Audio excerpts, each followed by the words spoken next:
Hidden in Nevada's desert lies a place the government denied existed for decades.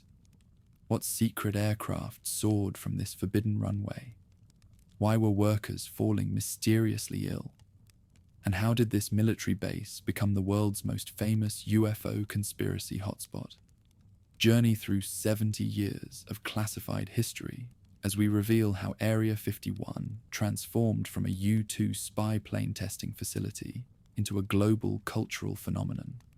Discover the strange reality behind the myths, from stealth technology and hypersonic jets to the bizarre Storm Area 51 movement. The truth about America's most secretive base may be more fascinating than any alien theory. Sunlight burns mercilessly across Nevada's interior, where mountains rise like black teeth around basins of pale dust. In one such basin lies a dry lakebed that stretches almost perfectly flat, a white expanse so wide that from its center, the encircling ridges look like a painted horizon. Travelers later gave it a name, Groom Lake, but for centuries it was simply a feature of the desert, a place where water appeared only briefly after storms before vanishing into salt. The stillness of this valley carried an unsettling quality, as if the earth itself were listening. Long before surveyors charted its edges, the Western Shoshone walked these lands. Their stories spoke of mountains where spirits lingered and where trespass carried a price. Certain ridges were considered forbidden, places where strange lights sometimes appeared against the night sky, darting in ways no torch or star should move. Elders warned the young not to chase these apparitions, for they belonged to realms beyond human reach. In such tales, Groom's Basin was less a geographic feature than a threshold, an opening into mysteries the living had no right to disturb. European prospectors entered the desert during the 19th century, searching for veins of silver and lead.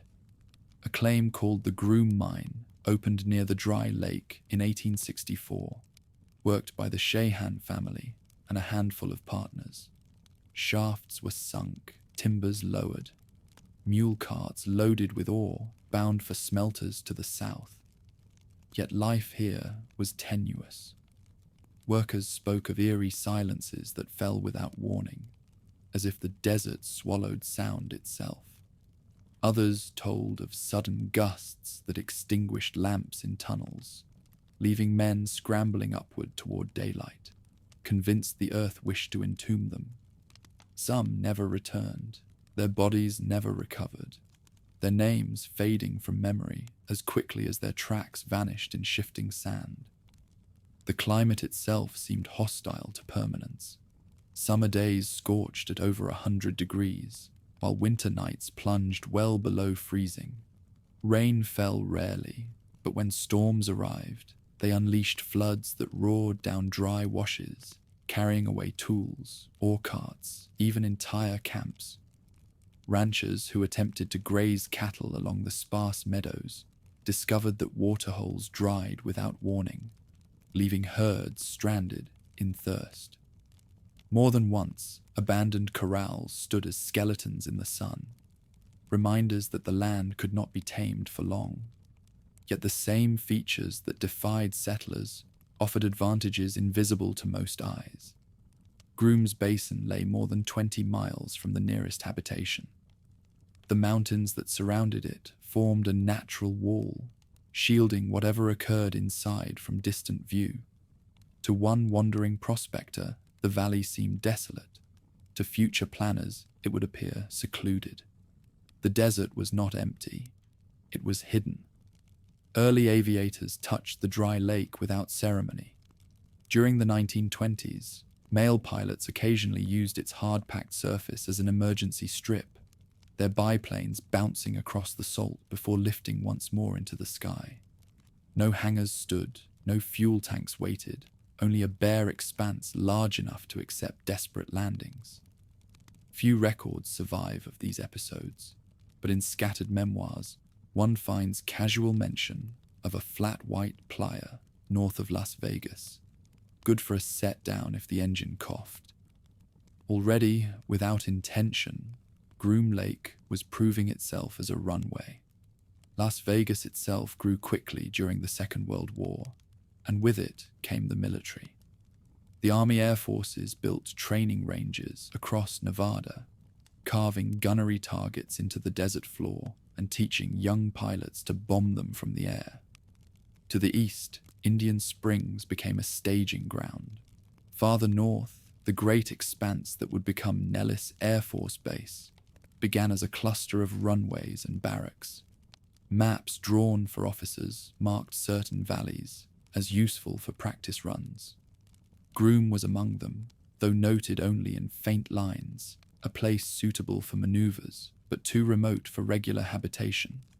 Locals whispered about the dangers of venturing there. Prospectors who pushed too far often returned shaken, claiming they had seen glows on the ridges at night, or heard engines in valleys where no roads led. Others never returned at all. Newspapers in distant counties occasionally printed short notes.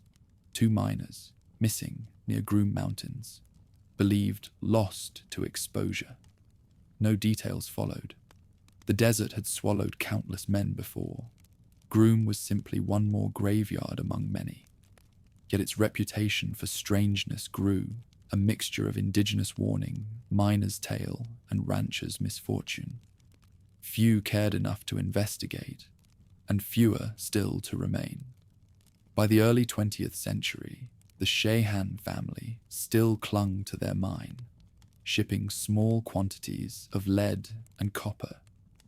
Children rode mules down to schoolhouses many miles away, returning at dusk to the lonely cluster of shacks. They too spoke of lights dancing above the flats, though whether born of imagination or genuine observation remains unknown. Whatever the truth, their isolation sharpened a sense that this corner of the desert was marked by fate, chosen for stories yet unwritten. Geographers who surveyed Nevada in the 1930s noted Groom Lake's remarkable geometry, perfectly level, stretching nearly 3 miles across. Its crust supported the weight of heavy vehicles without collapsing. Engineers remarked privately that such a surface could bear airplanes of any size, requiring little more than grading to transform it into a runway. Still, no one invested in such work. The Great Depression left little money for remote projects, and Groom remained quiet, visited only by ranchers driving cattle along its fringes, or by Shoshone families tracing ancestral routes across the mountains. Night brought its own theater. Stars blazed with an intensity unknown in cities, the Milky Way so bright that shadows formed across the salt. Campers described the unease of hearing coyotes echo against ridges, their calls distorted into inhuman howls. On rare occasions, streaks of light crossed the heavens, meteors certainly, yet some witnesses swore the paths curved or halted before vanishing. Such accounts circulated in taverns, dismissed by most, but the accumulation of whispers etched Groom deeper into local lore, as a place where ordinary rules did not always apply. The land itself seemed to anticipate secrecy. Roads led nowhere. Water vanished underground. Storms erased tracks as quickly as they were made. Even the geology conspired in silence. Surrounding mountains absorbed sound, so that a gunshot fired in the basin echoed once, then died. A man could shout his name until hoarse and still feel unheard. For those who lived in nearby settlements, Groom became a symbol of isolation so complete it bordered on the uncanny. By the time the Second World War ended, Nevada had already been transformed into a vast military frontier, yet Groom remained untouched, a dry lake waiting. It had watched miners carve tunnels and abandon them, watched ranchers try and fail to force cattle across its borders, watched pilots drop from the sky to use its salt as a lifeline. Always, it returned to silence. Always, it seemed to reclaim what trespassers left behind.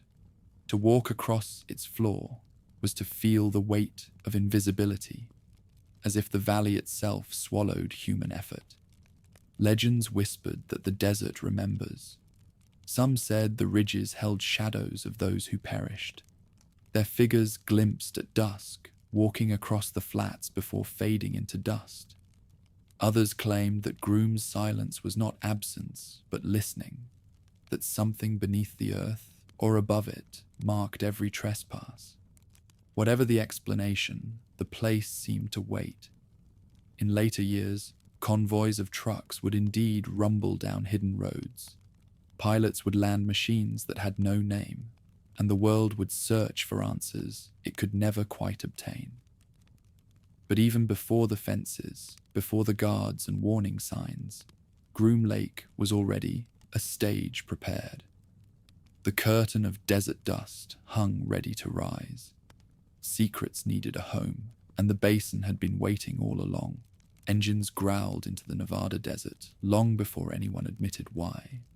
In the years before America entered the Second World War, convoys carried lumber, fuel, and laborers into valleys that had never seen more than a handful of wagons. Timber frames rose, water lines were laid, and runways were carved out of salt and gravel.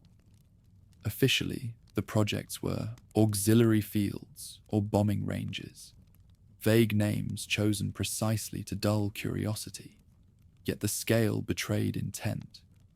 The Army Air Forces were planting their footprint deep into a land that already had a reputation for swallowing secrets. Indian Springs became one of the first. Its location, 30 miles northwest of Las Vegas, was chosen for endless sky and endless quiet. The base consisted of little more than a runway and a few barracks, but its purpose was unmistakable: to serve as a launching point for gunnery practice. Pilots who arrived straight from training schools found themselves circling over desert targets, releasing bombs filled with chalk or live ordnance, depending on the lesson of the day. They looked down upon black shapes painted across sand, silhouettes of enemy bombers drawn to scale. Each explosion left new scars in the dust, reminders that this wilderness was now a classroom for war. To the east, the Las Vegas bombing and gunnery range stretched across millions of acres. It was land stripped from ranchers, with little ceremony, fenced and patrolled with the explanation that national defense required sacrifice. Local residents noticed that once friendly trails vanished behind warning signs. Where families had ridden horses for generations, armed guards now waved them back. Few argued. The war had a way of silencing complaint, and in communities battered by the Depression, military contracts meant money.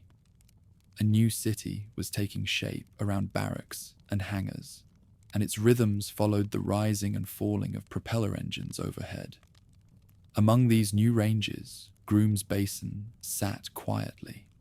Maps noted its flatness, its remoteness, its potential as an emergency strip.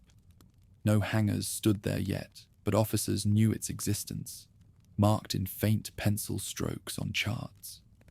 Pilots flying practice missions from Indian Springs sometimes glanced down to see the perfect white playa glimmering below.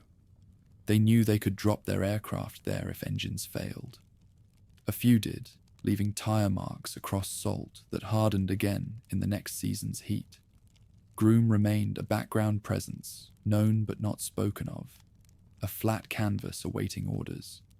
At night, desert skies filled with motion, unlike anything locals had seen before.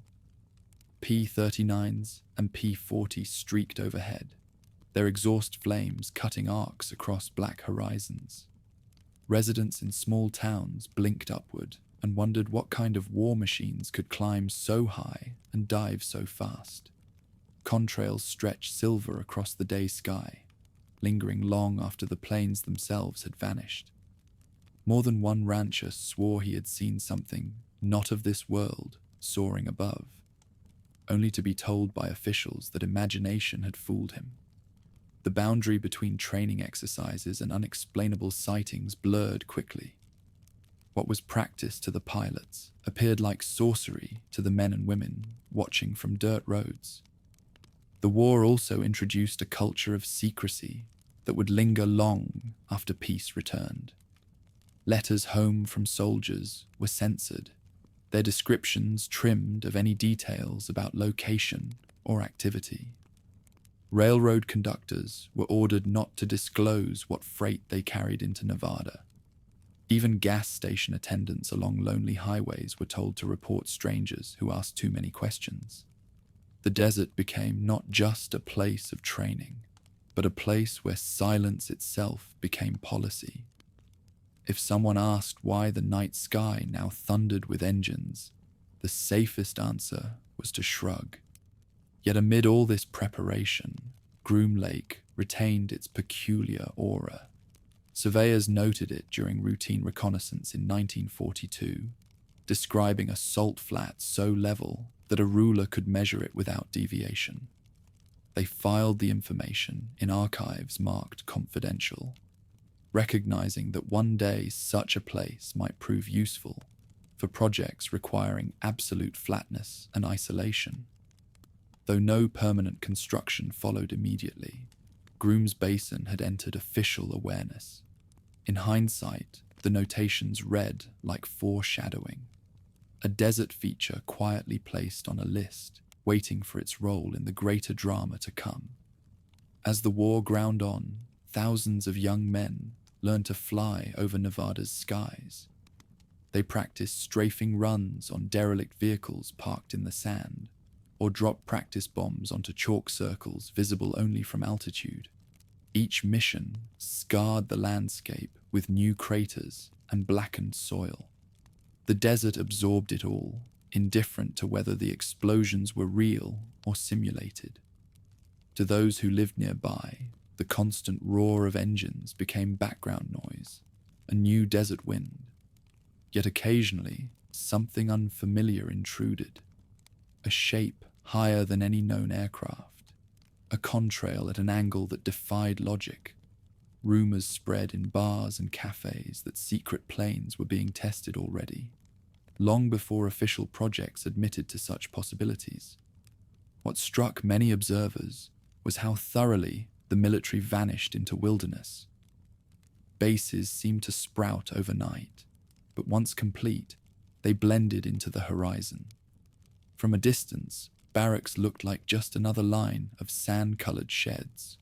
Runways appeared as lighter scars across the flats, indistinguishable from dry washes. Unless one stood directly at a gate, the evidence remained almost invisible. This talent for camouflage, making the extraordinary appear ordinary, would become Nevada's defining military art.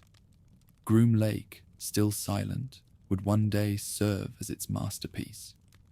Meanwhile, further south, Las Vegas transformed under wartime needs. Hotels that once offered cheap rooms to gamblers now filled with uniformed men on leave. The streets hummed with new energy, as though the desert had been plugged into some hidden generator. Behind that energy, however, lay the gunnery ranges and secret maps that were turning Nevada into a fortress of experimentation. Ordinary residents watched prosperity return, but understood little of the shadows growing around them. Into those shadows, Groom remained folded. It was never the busiest sight, nor the most obvious, but officers returning from flights spoke in hushed tones about the uncanny silence of the basin. One lieutenant later recalled setting his P-40 down on the plier during a training emergency, stepping out to find his boots crunching salt so bright it reflected the stars overhead. He swore the air felt different there, heavy with expectation, as if the valley itself knew it was destined for purposes greater than an emergency landing. He told the story years later, after the world had learned the name Area 51 and admitted he had never been surprised at what followed. By 1945, the war's demands had imprinted secrecy upon Nevada's deserts as deeply as craters pocked its sand. Civilians grew accustomed to roads abruptly closed, to maps redrawn with blank spaces where landmarks used to be. They understood that to live near these ranges was to live near mysteries one could not question. Groom Lake, though rarely mentioned, had been claimed by this new order. It waited behind fences of silence, its name penciled into files, its surface scored with the faint tracks of planes that had landed there by necessity. The world had not yet learned to fear or wonder about it. That time was coming. Shadows had already gathered, stretching across the salt flat like contrails that refused to vanish, hinting at a secret not yet spoken but already alive. Dawn cracked over Nevada in January 1951, and with it came thunder greater than any storm. Out in the desert flats, soldiers crouched behind bunkers of sandbags and steel as a fireball lifted into the sky. It grew with terrifying speed, a rising sun no man had prayed for. The first atomic blast on American soil since the days of New Mexico painted the horizon with colors that seemed unreal. Orange, violet, and a white so pure it hurt the eyes. This was Operation Ranger, and its shockwaves rolled outward across valleys where ranchers once rode and miners once dug. Groom Lake lay 60 miles away, but even there the light reached, throwing shadows across the salt flat as though the basin had been struck by lightning. One test followed another. Mushroom clouds blossomed above Yucca Flat and Frenchman Flat, their boiling stems climbing into stratospheric winds. Residents hundreds of miles away reported dishes rattling in cupboards, and children in Las Vegas stood on porches to watch the spectacle. They were told the flashes were safe to observe, that the distance was enough. Yet fallout did not respect borders. Invisible particles drifted on breezes, settled into basins, and seeped into waterholes. Groom's white crust became a chalkboard, upon which the atmosphere wrote its hidden equations, radiations settling in patterns only later revealed through declassified charts. By 1952, the Atomic Energy Commission had transformed central Nevada into a permanent proving ground. Thousands of square miles vanished from public maps, replaced with vague designations and blank spaces. Ranchers found themselves hemmed in by fences. Highways that once crossed valleys now ended abruptly at armed gates. Restricted area signs dotted the landscape, their language cold and absolute. Where a prospector might once have wandered freely, silence now ruled under penalty of law. Groom Lake sat on the periphery of this forbidden zone, close enough to feel the heat, far enough to remain usable. Its isolation grew more profound with every new test. The tests themselves were not merely spectacles, they were rehearsals for the unthinkable.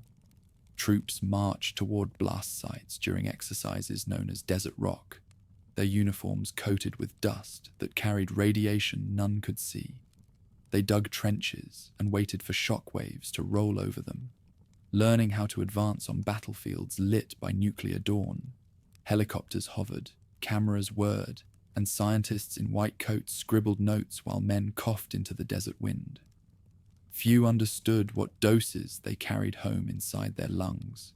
Years later, survivors would recall the metallic taste, the glowing dust on boots, the sick feeling in stomachs. But at the time, orders were orders. From Groom's Basin, the spectacle was impossible to ignore. Each explosion painted the ridges in unnatural colors. Each thunderclap rattled the salt crust beneath one's feet. Pilots flying overhead reported seeing concentric shock waves ripple across the dry lake, like water disturbed by a stone. After larger tests, the basin filled with haze that clung low, giving the impression that the Earth itself was smoldering. For a place already marked by strange legends, nuclear fire added new dimensions of unease. Civilian life bent under this atomic curtain. Sheep herds grazing downwind perished by the thousands, their carcasses examined by veterinarians who whispered of burns on the inside of lungs. Families reported hair loss, skin lesions, illnesses that spread without cause. Official voices dismissed such claims as coincidence, but whispers accumulated. The Shehan family, still operating Groom mine, grew accustomed to tremors that cracked their windows and fallout that settled on corrals. They wrote letters demanding answers, only to receive silence. The desert that had once been merely harsh now carried poisons invisible to the naked eye. Security around the test sites hardened as if secrets needed guarding more than people needed protecting. Roads into Yucca Flat were patrolled day and night. Civil defense drills trained schoolchildren to hide beneath desks, though few believed wood could withstand atomic fire. Maps published for public use erased entire valleys, as if pretending they never existed could conceal the truth. Groom Lake itself appeared only as an unnamed feature inside grid squares, its potential significance hidden in bureaucratic shorthand. To the casual observer, it was simply one more dry lake among many. To those who studied charts closely, it was a blank canvas at the edge of the most dangerous experiments on Earth. The sheer frequency of detonations astonished those who kept count.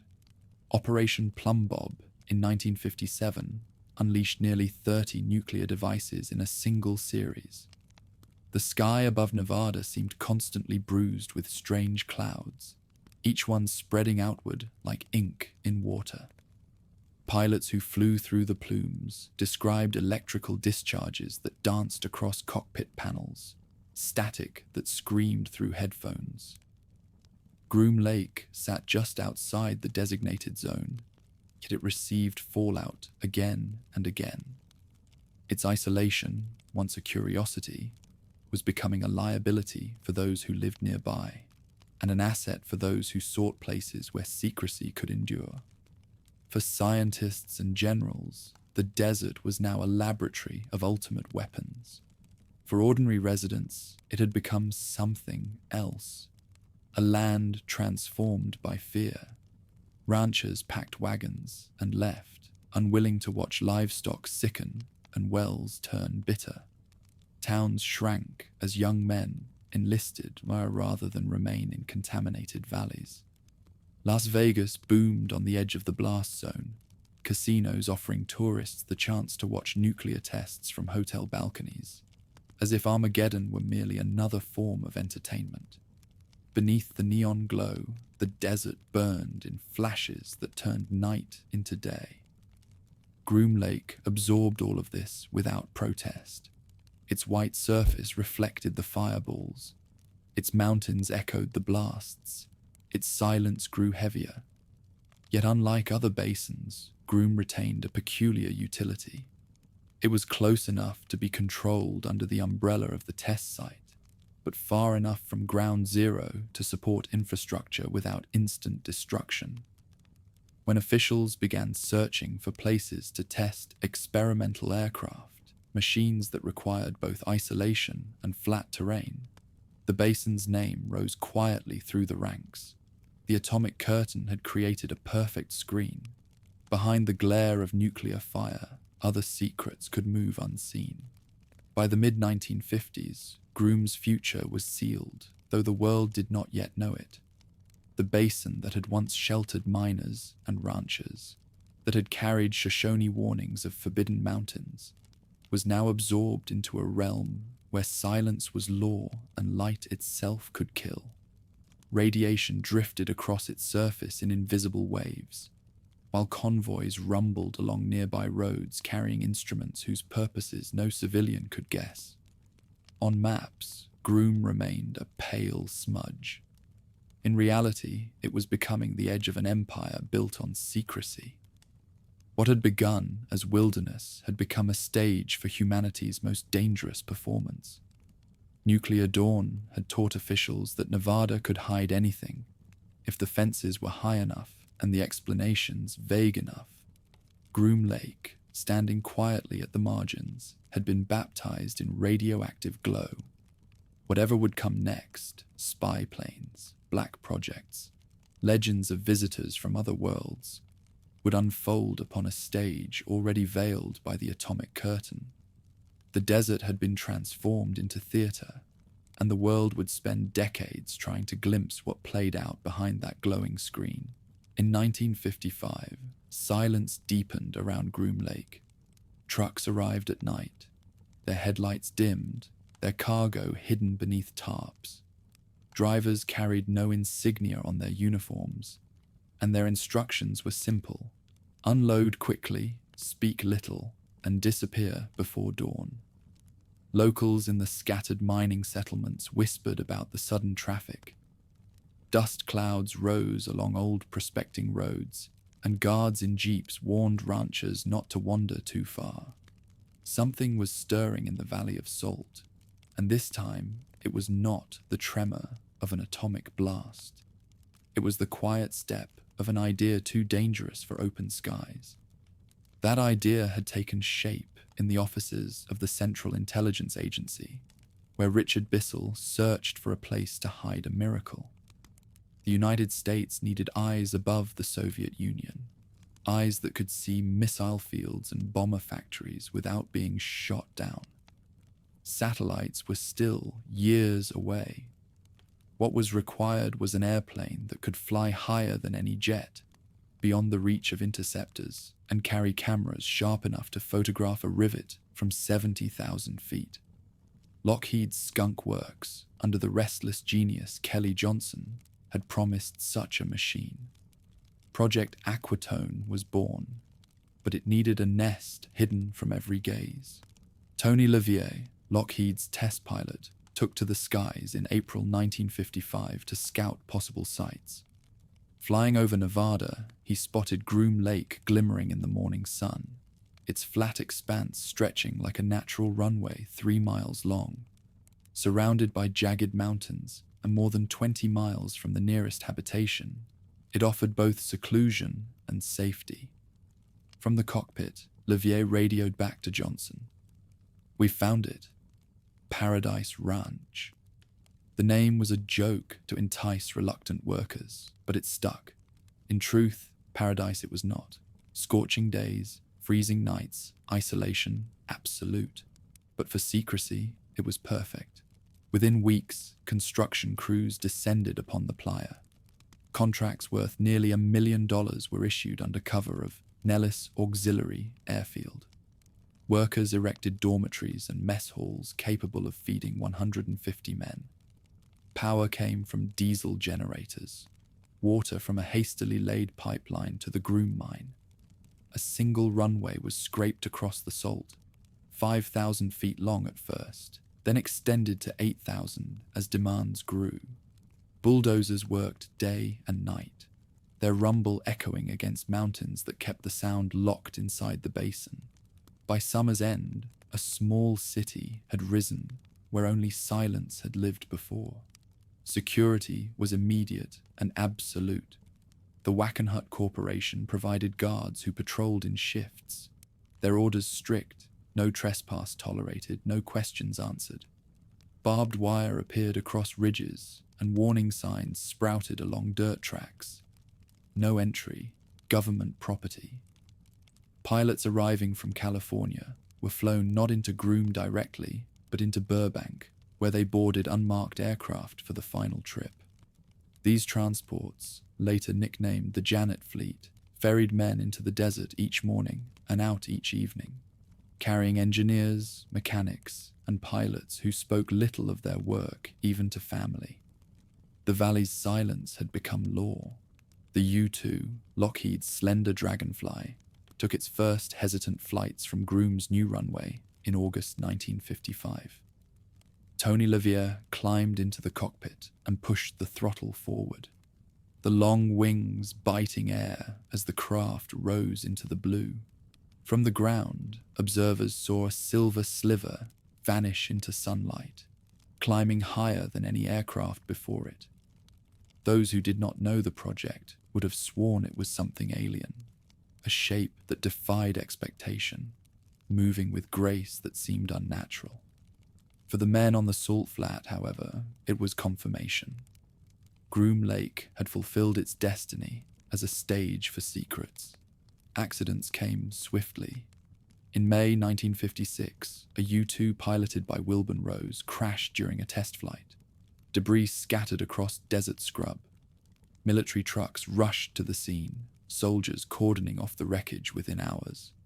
Locals who glimpsed the flames were told it had been a weather research plane. Newspapers carried the same story, written from press releases carefully worded by the agency.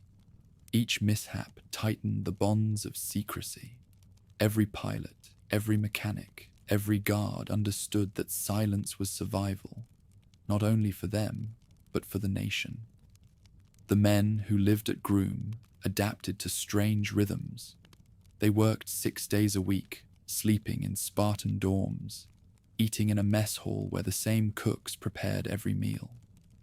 Outside recreation was limited to desert walks under punishing heat, or card games played until generators cut the lights. Letters were censored, phone calls monitored. Families back home often received no more than vague assurances. I'm safe. The work is important. For many, that was enough. For others, the absence of detail grew heavy. Yet few broke their oaths. Groom bred loyalty through isolation. It swallowed lives as easily as it swallowed sound. By late 1956, the first operational U-2s were ready for missions over the Soviet Union. They rose from Groom, invisible to radar at 70,000 feet, their cameras capturing launch sites and bomber factories. The photographs shocked policymakers, revealing that fears of a bomber gap had been exaggerated. Intelligence became clarity, and clarity became power. None of this reached the public. For ordinary Americans, Groom remained nothing more than a blank square on restricted maps, a valley closed by fences. Only those within the program understood that history was being written upon its salt. Even within government, knowledge was scarce. Presidents received only fragments. Congress knew little beyond budget lines buried in appropriations. The men at Groom called their base the ranch, and sometimes laughed at the absurdity of it, an invisible city that existed officially only in euphemism. On Atomic Energy Commission maps, the designation appeared, Area 51. No explanation accompanied the number. It was simply a grid square on a chart. Yet the name stuck. The words carried an odd weight, at once bureaucratic and mysterious. In later years, they would become synonymous with every rumor of flying saucers and alien bodies. But in 1955, Area 51 was only a cipher, a code to keep prying eyes away. Locals noticed changes. Convoys of trucks moved along old mining roads under moonlight. Bright lights appeared suddenly on ridges, then vanished when approached. Hunters stumbled upon fences where none had stood before. Questions met with silence. Some muttered about government arrogance, others about new weapons being tested, still others about things stranger than weapons. But no one pushed too far. In Nevada, the desert always had the final word, and now that word was guarded by men with rifles and authority. The desert itself seemed complicit. Tracks vanished overnight under wind. The runway, blending with the playa, could not be distinguished from altitude unless one knew exactly where to look. Surrounding mountains blocked line of sight from every direction. From a distance, Groom still looked empty, still shimmered as a salt flat beneath the sun. Only those who entered the basin knew the truth. a hidden city of hangars and antennas, where machines not meant for public view spread their wings. By the end of the decade, Groom had become inseparable from secrecy. Its birth had been quiet, its growth rapid, its purpose monumental. In less than a year, a dry lake bed had transformed into the most secret airfield in the world. Behind barbed wire and guarded gates, the U-2 climbed higher than any plane before it, carrying cameras that peered into the heart of America's greatest rival. For the men who worked there, it was a source of pride and fear. For the world outside, it was nothing at all, just another patch of desert, erased from maps, defended by silence. Yet the name had been spoken, Area 51, a phrase bland enough to hide the extraordinary, bland enough to invite legends that would one day engulf it. The curtain had risen, and the play had begun. Heat shimmered over the alkali crust of Groom Lake as mechanics rolled a strange new aircraft onto its runway. It looked fragile to the untrained eye, a fuselage no wider than a man's shoulders, wings so long and thin they flexed with every gust. Yet when Tony Levier opened the throttle, the spindly frame lifted with astonishing ease.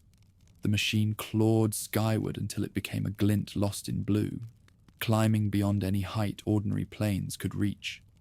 Those who watched from the salt flat understood they were witnessing the dawn of a new kind of reconnaissance. The world below might remain unaware, but over Groom, history had tilted towards secrecy and altitude.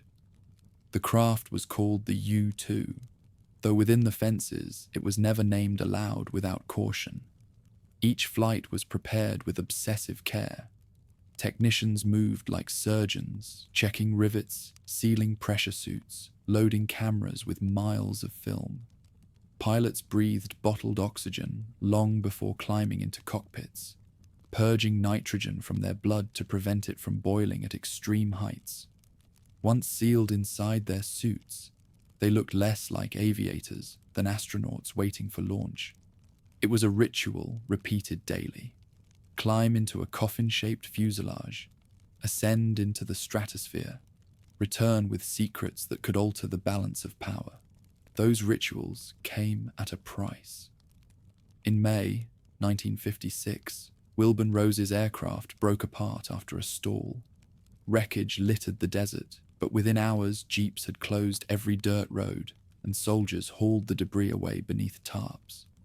Ranchers who glimpsed the column of smoke were told it had been a weather research mission. The phrase became a reflex, applied to every fireball, every unexplained plume, every rumor of loss. In August, Frank Grace perished the same way, his death mentioned in no obituary beyond a curt line of condolence. Families grieved in silence, while inside the ranch, bunks were emptied and comrades avoided speaking names aloud. The program could not afford to mourn publicly. Secrecy demanded that even tragedy be hidden. For the men still flying, secrecy became both shield and burden. Their assignments never appeared on official rosters. Service records were scrubbed, cover jobs invented. When they traveled, they carried identification, pointing to fictitious divisions. Even families received only vague assurances. I'm safe. I'm doing important work. They could not describe the suits that hissed when sealed, the pressure that crushed ears at 70,000 feet, the awe of seeing Earth curve like a marble. The silence isolated them more than the altitude ever could. To outsiders, they were absent men, swallowed by a desert no one admitted existed. Yet the results were undeniable. By summer 1956, U-2s operating from foreign bases were flying directly over the Soviet Union. The photographs they returned stunned analysts. Missile silos under construction, bomber fields half empty, industrial zones still incomplete. Suddenly, intelligence replaced guesswork. The dreaded bomber gap, long feared by American officials, was revealed as myth. But even as the aircraft delivered clarity abroad, its origins at Groom remained cloaked. Every operational mission traced its bloodline back to the Salt Flats, though not a single American newspaper could acknowledge it. Civilians, meanwhile, saw only mysteries. Airline pilots reported gleaming darts far above their cruising altitudes. Passengers swore they had glimpsed silver objects at twilight, reflecting the sun long after darkness had fallen below. Ranchers described contrails that began and ended without warning. With no frame of reference, they reached for the language of the era: sources, visitors, unknown craft. In truth, they were witnessing U-2s flying higher than any jetliner, catching sunlight in the stratosphere. To those on the ground, it looked supernatural. To the CIA, such confusion was convenient. Project Blue Book, the Air Force's investigation into UFO reports, quietly logged dozens of sightings that aligned perfectly with U-2 test flights. Publicly, officials blamed stars or balloons. Privately, they smiled at how easily myth camouflaged reality. Inside Groom, routine carried on. Mechanics learned to walk carefully across the playa, for the salt crust hid pockets of soft mud that could trap a truck. Pilots adapted to endless weeks of desert isolation, where recreation meant card games under dim light or watching films shipped in crates. Guards patrolled tirelessly, knowing that a single careless photograph could unravel the veil. Men joked about living on Mars, but beneath the humor lingered fatigue. Some coped by carving graffiti into workshop walls. Dates, initials, fragments of songs. Those marks outlasted them, etched into plywood that bore witness to a community hidden from its own nation. By 1960, the strain reached a breaking point. On May Day, Francis Gary Powers flew a U-2 from a base overseas into Soviet airspace. Hours later, a missile struck. He survived the crash, but was captured alive, paraded before cameras as proof of American espionage. Washington scrambled, first claiming it had been a weather research aircraft, then admitting the truth under duress. The incident shattered the cover story that had shielded Groom's work for half a decade. It also deepened the mystery for ordinary Americans. If weather research had been a lie, what else had been concealed in those deserts marked restricted? The fallout rippled back across Groom. Security became harsher. Guards were given greater authority. Fences extended. Patrols doubled. Access narrowed until only those with direct need could approach the hangars. Families noticed longer silences in letters, more clipped phone calls. Inside the base, morale sank beneath the weight of exposure. Yet the work continued. The U-2 had proven both its value and its vulnerability. Planners already whispered of faster, higher successes. Groom Lake would need to birth something beyond silver wings, machines that could outrun missiles themselves. Beyond the fences, speculation soared. Residents near Rachel or Alamo swapped stories about strange lights, gleaming darts, contrails at midnight. Some believed alien visitors had chosen Nevada as their base. Others insisted the government was testing weapons too advanced to reveal. Neither explanation was entirely wrong nor entirely right.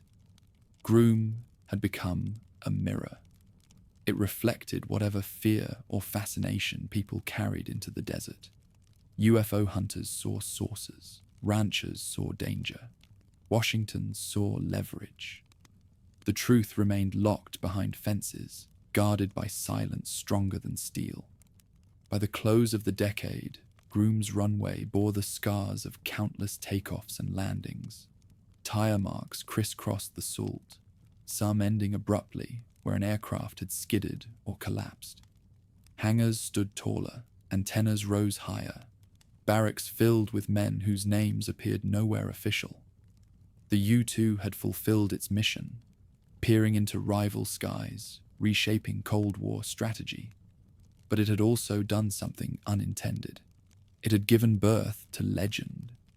In the public imagination, silver birds, mistaken for saucers, blurred into tales of extraterrestrial visitors. For those who worked inside the ranch, it was less glamorous. Long hours, lost comrades, and a vow of silence that stretched across a lifetime. No one knew then how soon the next project would arrive, demanding even more secrecy, even greater risks. But the desert had already proven its capacity to hide miracles and tragedies alike. Groom Lake was no longer a forgotten playa. It had become a crucible, forging both machines of war and myths of visitors. In that union of truth and rumor lay the essence of its future, a place where black wings could soar unseen and where silence itself carried the weight of history. In the wake of the U-2's exposure, Groom Lake braced for a new kind of secret. Washington demanded an aircraft that could not merely fly higher than Soviet defenses, but could outrun them. The challenge was audacious. Build a machine invisible to radar, able to sustain speeds beyond Mach 3, and strong enough to endure temperatures that would melt ordinary aircraft. For most engineers, it sounded impossible. For Kelly Johnson and his Skunk Works team, it was simply the next puzzle to solve. They called it Project Oxcart, and its chosen birthplace was the same alkali basin where Silver Wings had first touched stratosphere. Convoys of trucks began arriving under heavier guard than before. This time the cargo was not cameras or spare wings, but ingots of titanium. Metal so rare that much of it had been acquired through covert purchases from the very country it was meant to spy on. Soviet mines, filtered through shell companies, provided the raw material for a jet that would one day streak above Moscow. The irony was delicious to those who knew, but only a handful did. Everyone else was told the shipments were simply construction supplies. No one questioned why guards carried heavier weapons, or why roads to Groom were suddenly patrolled day and night. By 1961, Groom's runway had been lengthened again, its concrete thickened to withstand the weight of something larger, heavier, faster. New hangars rose along the edges of the playa, their doors wide enough to swallow an aircraft with wings swept like daggers. Inside, assembly crews labored in shifts, riveting panels coated with special alloys that resisted heat better than bare titanium could. Ventilation systems groaned to life, circulating air thick with the smell of adhesives and jet fuel. The base that had once resembled a temporary camp now looked permanent, a fortress of secrecy carved into salt. The first prototype, the A-12, emerged from the hangar in April 1962. Its fuselage stretched long and sleek, painted in black that shimmered blue in sunlight. 2 engine nacelles flared at its sides like muscular shoulders, promising power never before seen. Test pilot Lou Scholk climbed into the cockpit, strapped himself down, and prepared for what was meant to be a high-speed taxi run. But as the throttles opened, the aircraft leapt forward with such force that Scholk lifted into the air almost against intention. For a few heart-stopping minutes, the black machine flew above Groom, untested yet already alive. Engineers watching from the ground realized at once that they had crossed a boundary. The aircraft had a will of its own. Speed became its defining trait. At Mach 3, the A-12's skin heated to over 600 degrees Fahrenheit. Fuel boiled in tanks, air seared as it entered the engines. Rivets threatened to shear loose. Special JP7 fuel was concocted, stable enough not to ignite at ordinary temperatures, yet volatile enough to burn under extreme compression. Workers at Groom wore gloves coated in grease to handle parts too hot to touch. Pilots reported that the cockpit canopy glowed cherry red during sustained flight. casting the world outside in a surreal crimson hue. Flying the Oxcart was less like piloting an aircraft and more like riding a controlled inferno across the edge of space. The price for such performance was steep. In May 1963, pilot Ken Collins ejected over Utah when his A-12 lost control. Local ranchers found him wandering dazed, clad in a pressure suit that resembled nothing they had ever seen. He told them he had crashed a weather aircraft, an explanation rehearsed endlessly at Groom. The CIA later gathered the ranchers, swore them to secrecy, and quietly compensated them for their silence. Collins returned to flying, but his story circulated in whispers, fueling the impression that something otherworldly was loose in the skies. Other losses followed, aircraft disintegrating under stress, pilots killed in blinding flashes of fire. Each time, Groom tightened its grip, pulling the curtain tighter around the basin. Security reached levels never imagined during the U-2 years. Workers were flown in daily aboard unmarked aircraft, their windows often covered. Cameras were banned. Even sketches on scrap paper were prohibited. Conversations outside the perimeter could cost a man his job, or worse. Guards patrolled ridges with scopes, watching for hikers who might stray too close. Camo dudes, as locals would later call them, were authorized to detain anyone within sight of the fences. Groom Lake became more than a base.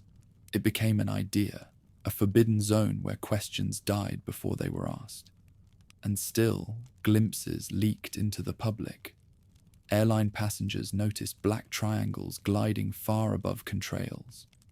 Farmers described thunderous booms that rattled windows, though no jet was visible. Astronomers reported streaks crossing the night sky at impossible speed. Each sighting was met with denial. Officials insisted that nothing unusual was flying from Nevada. Yet in local taverns, stories spread of aircraft faster than bullets, of shapes that glowed blue against stars. The more officials denied, the stronger the rumors grew. By 1967, the Oxcart had proven itself operational. Codenamed Black Shield, missions launched from Kadena Air Base in Okinawa, the aircraft racing over North Vietnam to photograph missile sites. From 70,000 feet and Mach 3, it surveyed entire regions in minutes, cameras capturing details sharp enough to guide bombing raids. Soviet radars tracked the intrusions but could not touch them. Missiles launched in desperation fell far behind. Pilots returned grinning, their suits streaked with sweat, their hearts still hammering from adrenaline. Groom's secret had graduated to global stage, though the world still knew nothing of its true origin. The A-12, however, remained a stepping stone. Its successor, the SR-71 Blackbird, was already in production, designed to carry crews of 2 and equipment more advanced. Publicly, the Blackbird was acknowledged in 1964, paraded before cameras as a symbol of American prowess. Yet its ancestor, the Oxcart, remained cloaked. Groom Lake had raised it, tested it, lost men to it, and sent it into battle, but official records erased its name. Only fragments would surface decades later, when files were declassified and veterans finally spoke. Until then, it was a ghost, haunting Nevada skies under cover of silence. Life on the base adjusted to the pace of the program. Engineers labored in hangars through nights lit by arc lamps. Mechanics sweated over engines that required constant tuning, and pilots lived under routines of absolute discipline. They trained endlessly in simulators, practiced emergency ejections, and memorized codes for missions they could never acknowledge. Off-duty, they shared meals in the mess hall, or walked under desert stars, bound together by the knowledge that no one outside would ever believe what they had seen. The isolation forged camaraderie as much as it forged paranoia. To live at Groom during Oxcart was to exist in two realities, one of extraordinary truth and one of silence demanded at all costs. As the decade closed, Groom Lake was no longer simply a hidden airstrip. It had become the forge of machines that defied imagination. Within its hangars, black wings capable of outrunning fire itself had risen from salt. The U-2 had shown what altitude could achieve. The Oxcart demonstrated what speed and secrecy combined could do. Men risked their lives daily for flights that lasted hours but advanced strategy for years. Some never returned, their names buried along with wreckage in canyons scrubbed clean by guards. Others lived long lives without recognition, carrying secrets they could never share. The desert kept both, the triumphs and the tragedies, under its eternal silence. And so, the enigma deepened.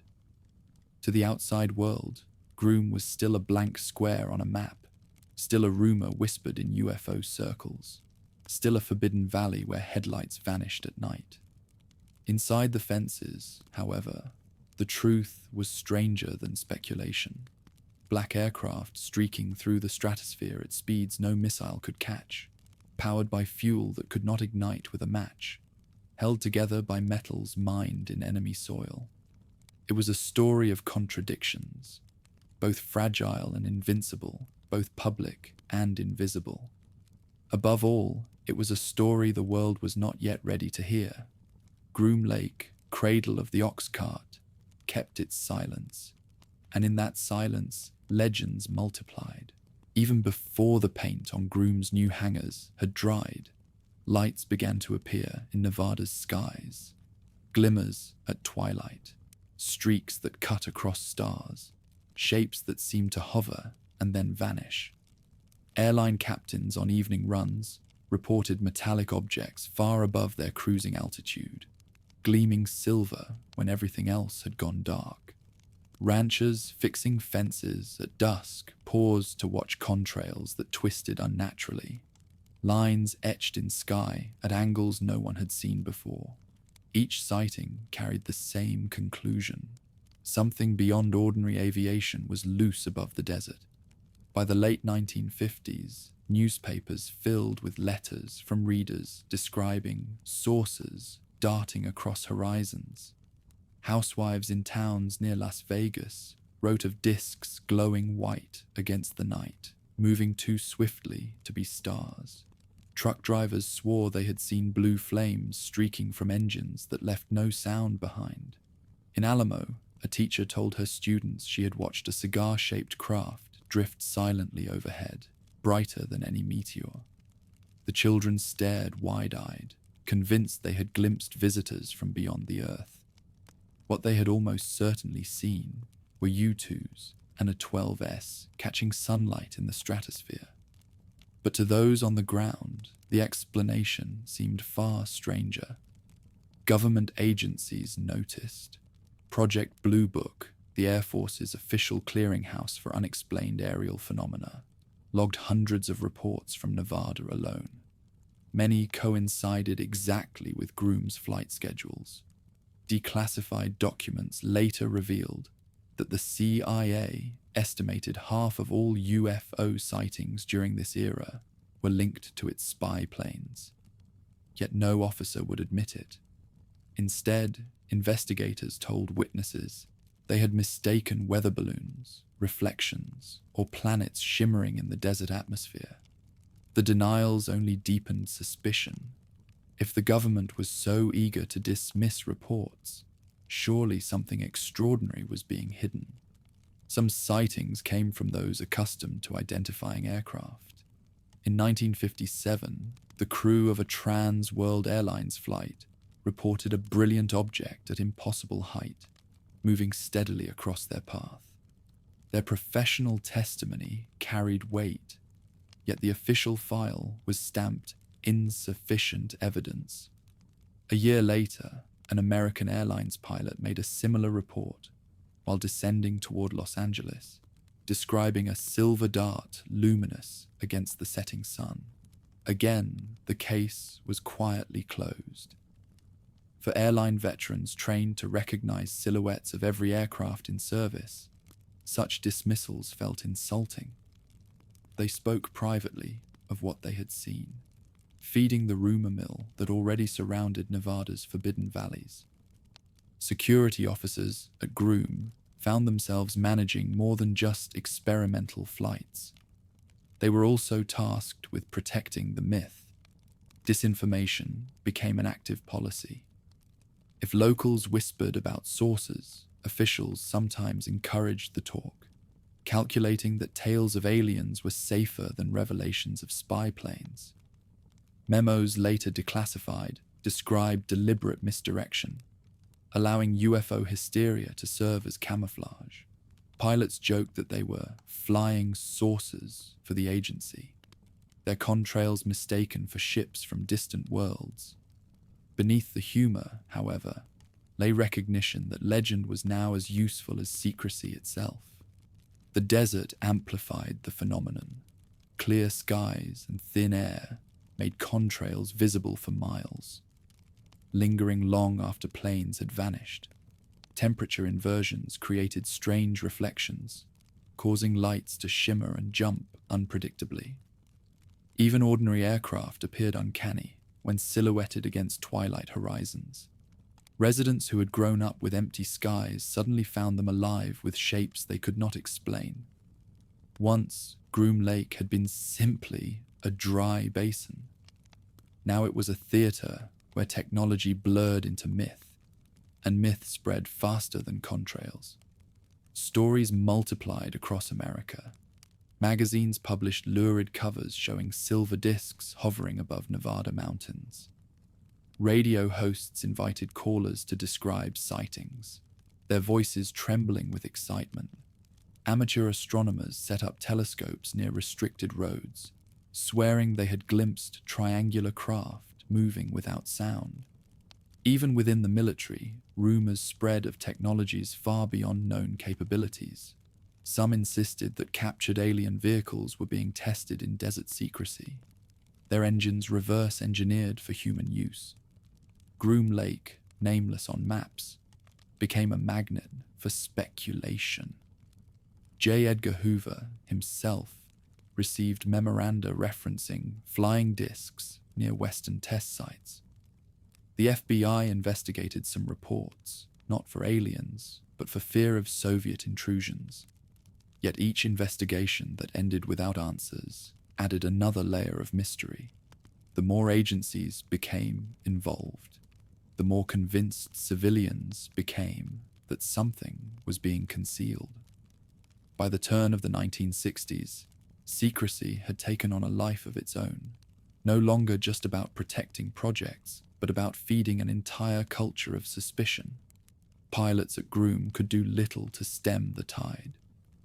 Returning from missions, they heard stories in town of strange lights reported the night before, sightings that matched their flight paths exactly.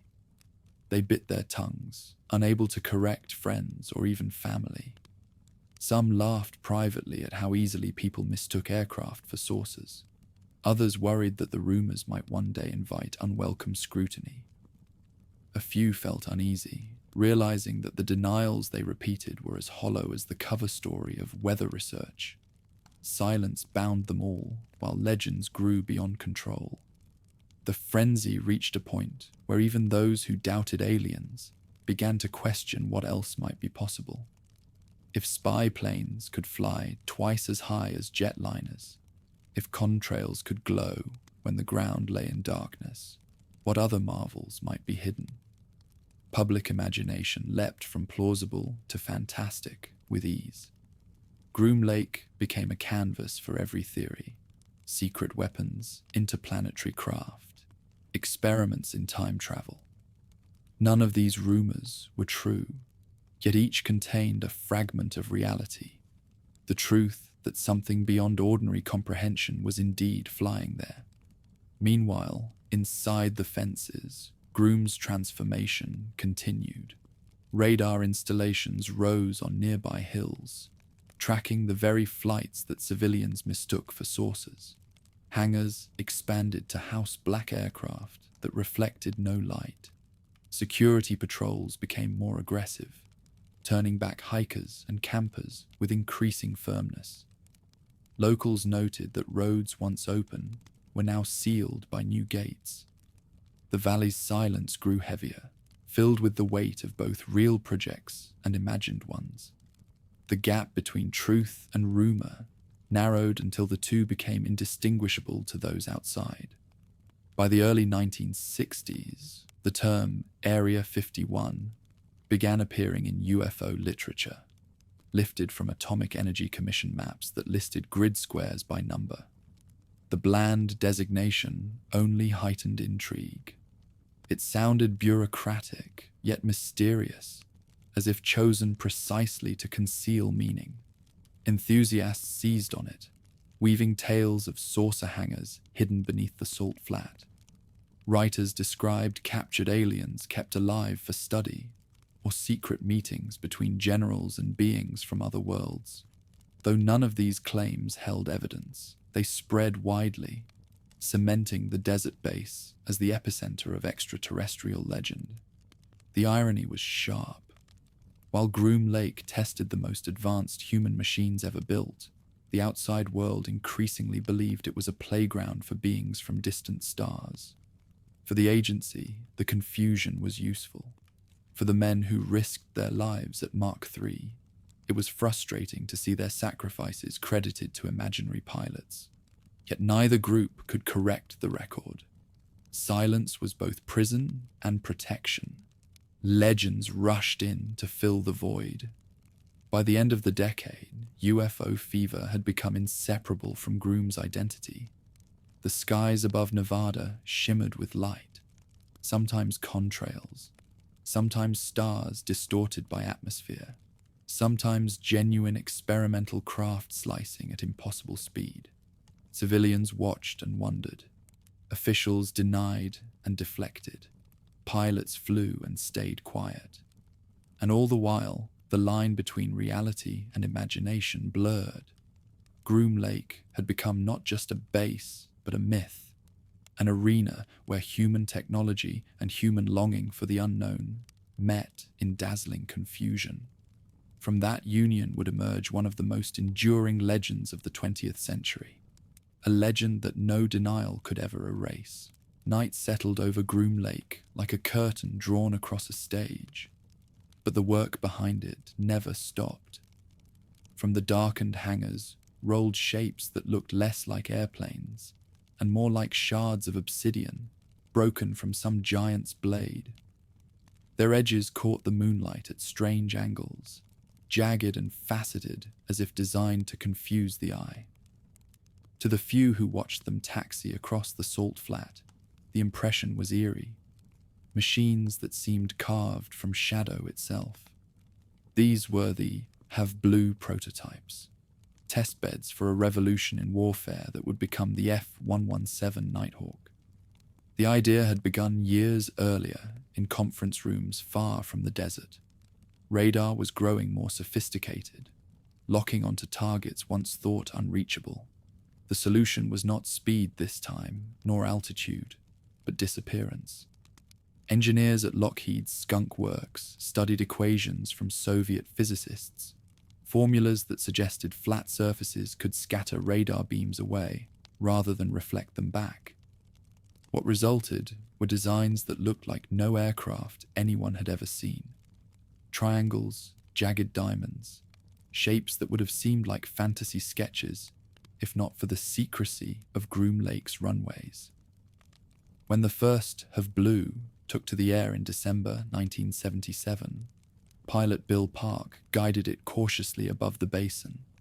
From the ground, its silhouette looked wrong. No graceful curves, no swept wings, only angles upon angles. Yet radar stations nearby confirmed the miracle. To their screens, the aircraft barely existed. Its cross-section was smaller than a ball bearing. To the eyes, it was strange. To radars, it was almost invisible. Groom Lake had birthed dragons before, but now it raised a ghost. The program was dangerous. On one test, Park fought to steady the aircraft as it bucked against turbulence, controls twitching unpredictably. The prototype had been pushed too far. When it slammed into the desert floor, flames rose high against the night sky. Security teams arrived within minutes, dousing the wreckage and hauling away debris before sunrise. The site was sanitized so thoroughly that even ranchers passing nearby could find no trace. Officially, nothing had happened. Unofficially, Groom had claimed another of its secrets. Still, the work pressed on.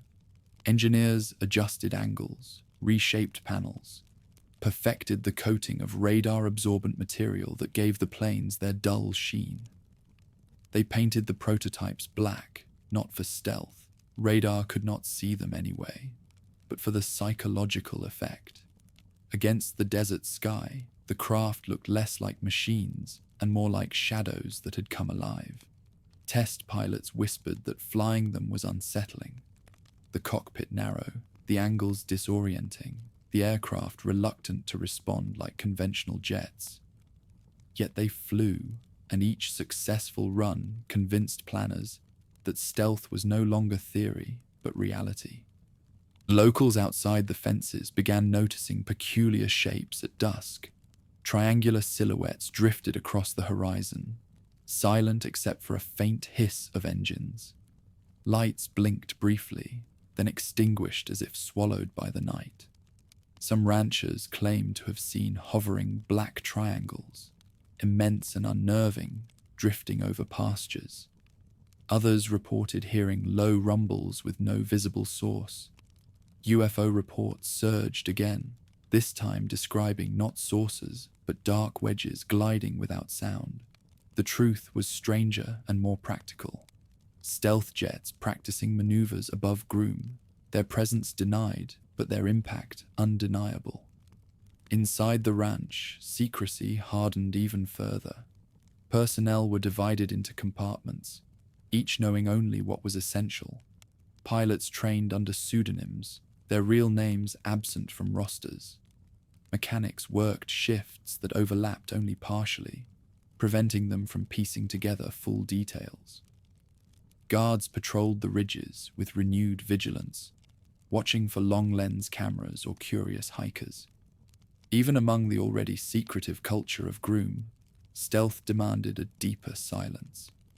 It was not enough that the world knew nothing. Even insiders were kept deliberately in the dark. By the early 1980s, Have Blue had evolved into the F-117 Nighthawk. Dozens of aircraft assembled in Groom's hangars, their black skin gleaming dully under floodlights. Pilots nicknamed them Wobblin' Goblins for their ungainly handling, but once airborne, they proved extraordinary. Radar stations struggled to detect them, and surface-to-air missiles found no lock. Groom's night sky filled with these angular shadows, departing in pairs or trios, practicing bombing runs against targets scattered across the range. To the naked eye, they appeared as faint outlines slipping between stars. To radars, they were phantoms. Tragedy still stalked the program. In July 1986, Major Ross Mulhare lost his life when his Nighthawk crashed during a night flight. As with earlier accidents, convoys rushed to the site, sealing it off from public view. Debris was carted away, soil scooped and replaced, every trace erased. Families received only the barest details, wrapped in condolences heavy with omission. Each loss deepened the myth that Groom Lake was not merely a base, but a place where men disappeared into shadows, their sacrifices unacknowledged until decades later. Within the mess hall, life retained an odd rhythm. Engineers and pilots joked over meals, their laughter echoing against concrete walls. Yet conversations stopped when topics strayed too close to missions. Everyone understood the rules. Speak freely, only about what everyone already knew. Beyond that, silence. Letters home carried no details. Phone calls were brief. and those who asked too many questions found themselves abruptly reassigned. The isolation pressed heavily, but camaraderie grew in equal measure. To work at Groom during the stealth years was to live in a brotherhood forged by secrecy and danger. Meanwhile, the world outside remained oblivious.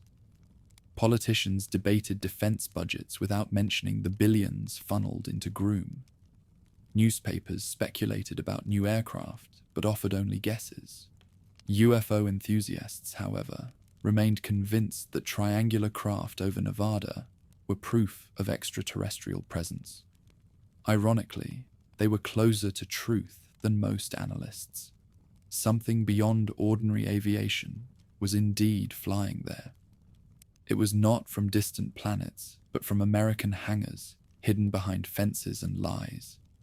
In November 1988, the Pentagon finally acknowledged the existence of the F-117, releasing a single photograph of a shadowy black jet.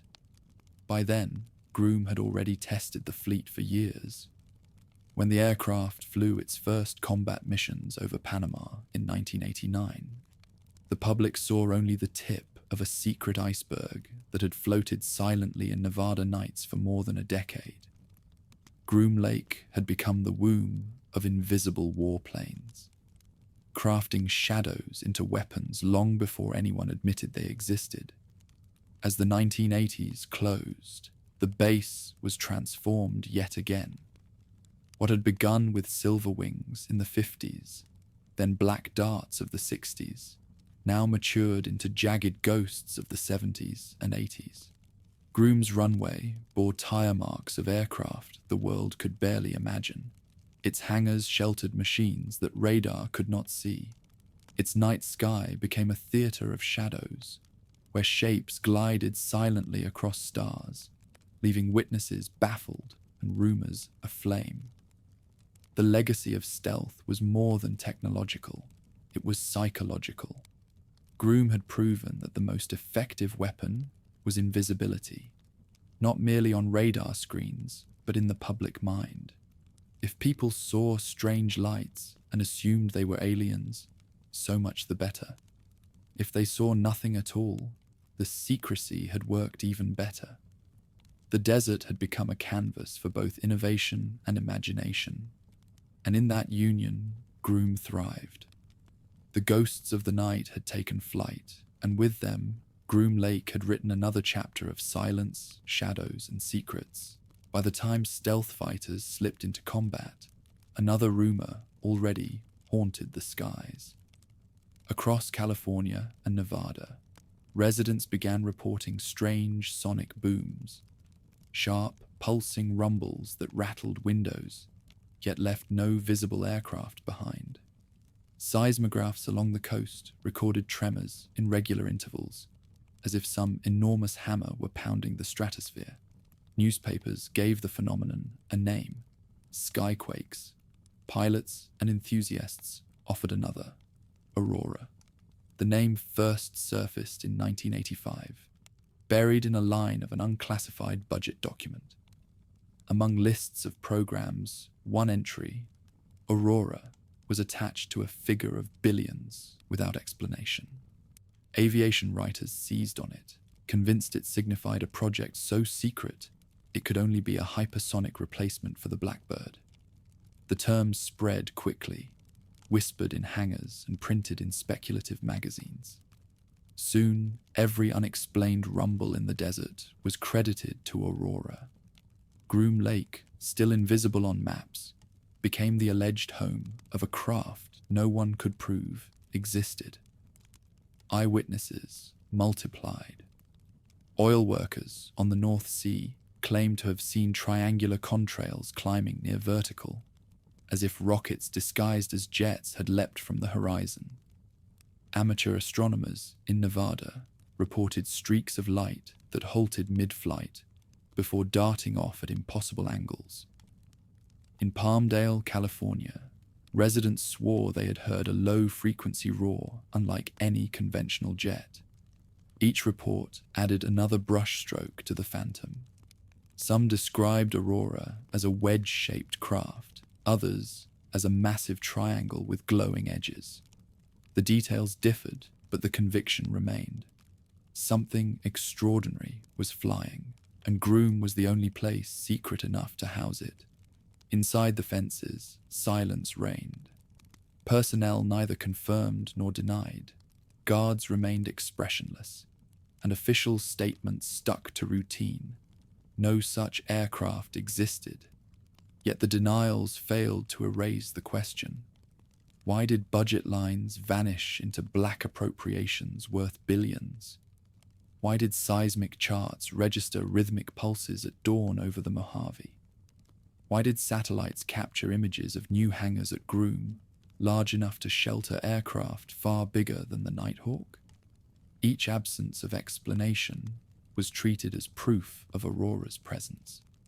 The legend gained credibility in 1989, when Chris Gibson, a trained observer with the British Royal Air Force, reported seeing a formation of aircraft over the North Sea. Among the tankers and fighters, he swore, flew a black triangle unlike anything he had ever studied. His testimony, given reluctantly, electrified enthusiasts. If a man trained to identify silhouettes had been baffled, surely the craft was something beyond ordinary. Groom Lake was implicated immediately. Where else could such a machine be tested without the world knowing? Even the sound had its own myth. Some reports spoke of a distinctive donut on a rope contrail, rings strung along a line across the sky, as if a pulse engine had left its signature at high altitude. Photographs circulated in magazines showing dotted contrails above California. Skeptics called them camera tricks or natural turbulence. Believers insisted they were Aurora's calling card. The strange booms, the dotted trails, the whispers of black budgets, they wove together into a tapestry no denial could unravel. Contractors added fuel to speculation. Northrop employees hinted in bars about projects that would never see daylight. Lockheed veterans smiled cryptically when asked whether the Blackbird had a successor. Aviation Week published stories suggesting Mach 6 flights were already underway, citing unnamed sources. Each article pushed the myth further, until Aurora seemed less like rumor and more like inevitability. Groom Lake's reputation did the rest. If there was any place capable of sheltering a machine that could cross continents in 90 minutes, it was the salt flat already home to ghosts and dragons. Meanwhile, ordinary life near the perimeter absorbed the tension. Locals reported convoys at odd hours, rumbling toward Groom with cargo too large for explanation. Hunters claimed to hear thunder above canyons with clear skies. Tourists parked along restricted roads at night, hoping to glimpse the impossible. Some swore they succeeded. Glowing triangles racing silently, lights pulsing in rhythm, engines that roared and then hushed to nothing. Each testimony was shaky, each photograph blurry, yet the accumulation created certainty. For believers, Aurora was not myth, but masked reality. Skeptics pointed out the absence of evidence. No wreckage, no photographs sharp enough to silence doubt. No admission, even decades later. They argued that Aurora was less an aircraft than a misunderstanding, a budget line for B-2 bombers, a misinterpretation of seismic events, a myth born of Cold War paranoia. But myths, once loose, have their own momentum. Groom Lake's very refusal to confirm or deny acted as fertilizer. Where silence thrived, rumor flowered. For those inside the program, whatever program truly existed, the secrecy was suffocating. Pilots at Groom continued their routines, testing drones, refining stealth, training in projects later declassified. Yet every time a sonic boom rattled California, they were blamed for flying something called Aurora. Some found it amusing, Others grew weary of being accused of harboring aliens one decade, hypersonic wedges the next. Still, the silence held. To break it would mean more than losing a career. It would mean betraying the oath that had defined Groom since its first runway was scraped into salt. Through the 1990s, Aurora remained both everywhere and nowhere. Books filled shelves with diagrams of speculative engines, pulse detonation, scramjets, exotic fuels. Artists painted sleek triangles streaking across starlit skies. Documentaries hinted at secret squadrons flying from Groom under cover of night. Each new claim hardened the legend. Aurora was no longer just a budget line. It was a cultural phenomenon, a ghost that haunted both aviation circles and conspiracy lore. Whether real or phantom, the effect was profound. Aurora reinforced Groom Lake's reputation as the crucible of impossibilities. If witnesses saw strange contrails, Groom was blamed. If budgets disappeared into classified vaults, Groom was blamed. If sonic booms rattled dishes in Los Angeles at dawn, Groom was blamed. The base had become more than a facility. It was a symbol, a canvas onto which every unexplainable event could be painted. And perhaps that was its greatest power. For even if Aurora never existed in aluminum and titanium, it existed in imagination, shaping public belief as strongly as any physical craft. Groom Lake's silence had created an echo chamber, where whispers became certainties, and certainties became legends. In that silence, Aurora took flight. Not in hangars, perhaps, but in minds across the world, a phantom fueled by mystery and sustained by denial. In November 1989, Nevada's airwaves carried a broadcast that would change forever how the world spoke about Groom Lake. On Las Vegas station KLAS-TV, journalist George Knapp introduced a shadowed figure, face hidden, voice altered. He called himself Dennis, and his words fell like fuel upon a fire already smoldering in whispers. He claimed to have worked in a facility not at Groom Lake itself, but nearby, a place he named S4. There, in hangars carved into a hillside overlooking Papoose Lake, he had seen not experimental jets, but 9 discs, craft, he said, that were not of human origin. The revelation struck viewers with shock. For decades, residents had reported lights darting above Nevada skies, and enthusiasts had speculated about projects hidden behind Groom's fences. But this was different. A man stood before cameras and asserted that the United States government not only knew of alien technology, but was attempting to reverse engineer it in the desert's silence. He described propulsion unlike any engine, powered by a substance called element 115, capable of bending gravity itself. The language was technical, yet uncanny, half scientific, half mythic. To a public steeped in Cold War secrecy and fed on years of denial, it sounded less like speculation and more like revelation. Within days, Dennis shed anonymity. He was Bob Lazar, a technician who insisted he had been recruited through contractors linked to the Department of Naval Intelligence. He spoke calmly, with the precision of one who believed his memory carried weight. He described flying discs housed in hangars, disguised as desert hillsides, their metallic skins gleaming beneath floodlights. He recalled briefings hinting that these craft were ancient, recovered from archaeological sites or long-buried accidents, their origins as old as civilization itself. Whether those details reflected fact or imagination, the effect was undeniable. Groom Lake was no longer only a secret base. In the public mind, it had become a vault of otherworldly relics. Government agencies responded with silence. Officials neither confirmed nor denied Lazar's employment. Though records of his supposed education at MIT and Caltech proved elusive, his claims were easy to doubt, yet the reaction of Groom's guardians only deepened curiosity. Security around the base intensified. Patrols grew more aggressive, new fences appeared, and warning signs multiplied.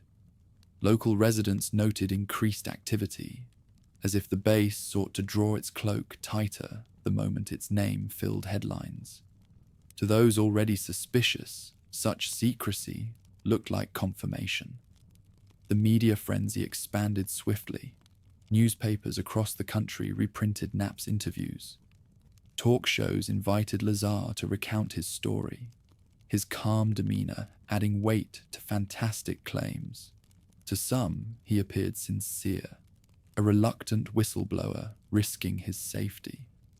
To others, he was a fantasist, weaving tales from fragments of science fiction and rumor.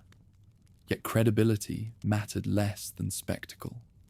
For the first time, millions who had never heard of Groom Lake now spoke of Area 51 as synonymous with alien craft. The desert that had birthed spy planes and stealth fighters was recast in popular imagination as the workshop of visitors from the stars. At Rachel, the nearest town, tourism swelled. Strangers arrived with cameras and binoculars, hoping to glimpse the hangars Lazar had described. The Little Alien, a small bar and cafe, embraced the attention, hanging alien murals and serving space burgers to curious guests. Once a lonely settlement, Rachel became a destination, fueled by the notion that the greatest secret in history was buried just over the ridge. Groom Lake's silence had always bred speculation, but now it spawned pilgrimage. Meanwhile, within the UFO community, Lazar became a central figure. Conferences filled with audiences eager to hear his story.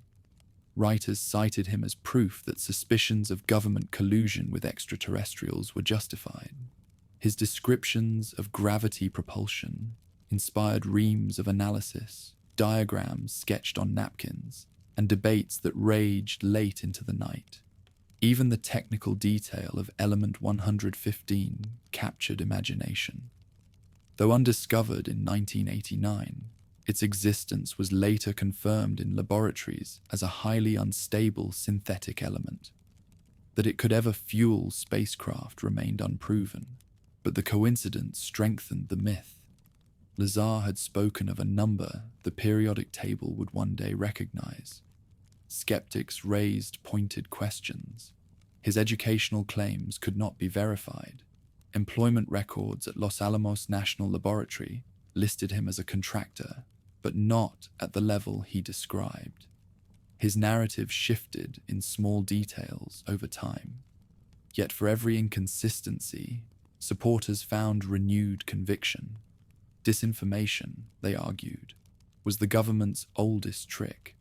If Lazar's records had been erased, that only proved he had touched truths too sensitive to preserve. In this way, doubt itself became part of the legend. The more he was questioned, the more some chose to believe. For Groom Lake, the consequences were profound. What had long been hidden behind fences was now visible in headlines and late-night television. Where once it had been a cipher known only to insiders, it had become the stage for humanity's oldest question: are we alone? The base's history with spy planes and stealth fighters was overshadowed by the image of saucers resting in hidden hangars. Its real triumphs were forgotten, replaced by stories of alien engines humming beneath desert stone. In myth, Groom transformed from a test site into a shrine of secrecy, guarded not only by camouflage soldiers, but by layers of legend. Local life changed too. Journalists flocked to Nevada, crowding roadside cafes, photographing every distant glimmer in the sky. Tourists camped along restricted roads, their cameras trained on mountains where Lazar said hangars were hidden. Security patrols, once rare, now chased away dozens nightly. A forbidden valley that had thrived on anonymity found itself the most famous secret in the world. The very effort to hide Groom seemed to amplify its allure. For those within the program, engineers, pilots, guards, the frenzy was bewildering. They continued their work, testing drones, refining stealth, planning for conflicts that had nothing to do with sources. Yet they knew that beyond the fences, the world believed them keepers of alien technology. Some found the thought amusing, others resented it. None could speak openly. Silence was still law, even as speculation spiraled far beyond control. By the early 1990s, Lazar's testimony had etched itself permanently into culture. Films and television shows invoked Area 51 as shorthand for alien secrets. Novelists and game designers set stories in hidden hangars filled with sources. A number on a grid map had become a global symbol of mystery. And though skeptics continued to question, believers needed no further proof. For them, the desert had spoken through one man, and no denial could silence it. The desert, after all, had always carried whispers, Shoshone tales of forbidden ridges, miners vanished into silence, lights darting above salt flats. Lazar's story fits seamlessly into that lineage. Where earlier generations saw spirits or flames, modern eyes saw craft from distant stars. Groom Lake had always been a mirror, reflecting the fears and hopes of those who gazed into its emptiness. In 1989, the reflection shifted again, revealing not spy planes or stealth triangles, but the promise of cosmic visitors. Whether true or false mattered less than the fact that the story endured. By the close of that year, Area 51 was no longer a rumor for enthusiasts. It was a household name, carried across television screens and whispered in classrooms, offices, and kitchens. For the first time, the public believed it knew what lay beyond the fences. Discs gleaming in hidden hangars, scientists struggling to unlock propulsion that bent the laws of gravity, and guardians determined to keep such knowledge from the world. Groom Lake's reality remained classified, but its myth was now open to all. And in that myth, the desert became eternal. Where secrecy once protected spy planes, it now sheltered stories of other worlds. Where fences once barred intruders, they now marked the threshold of legend.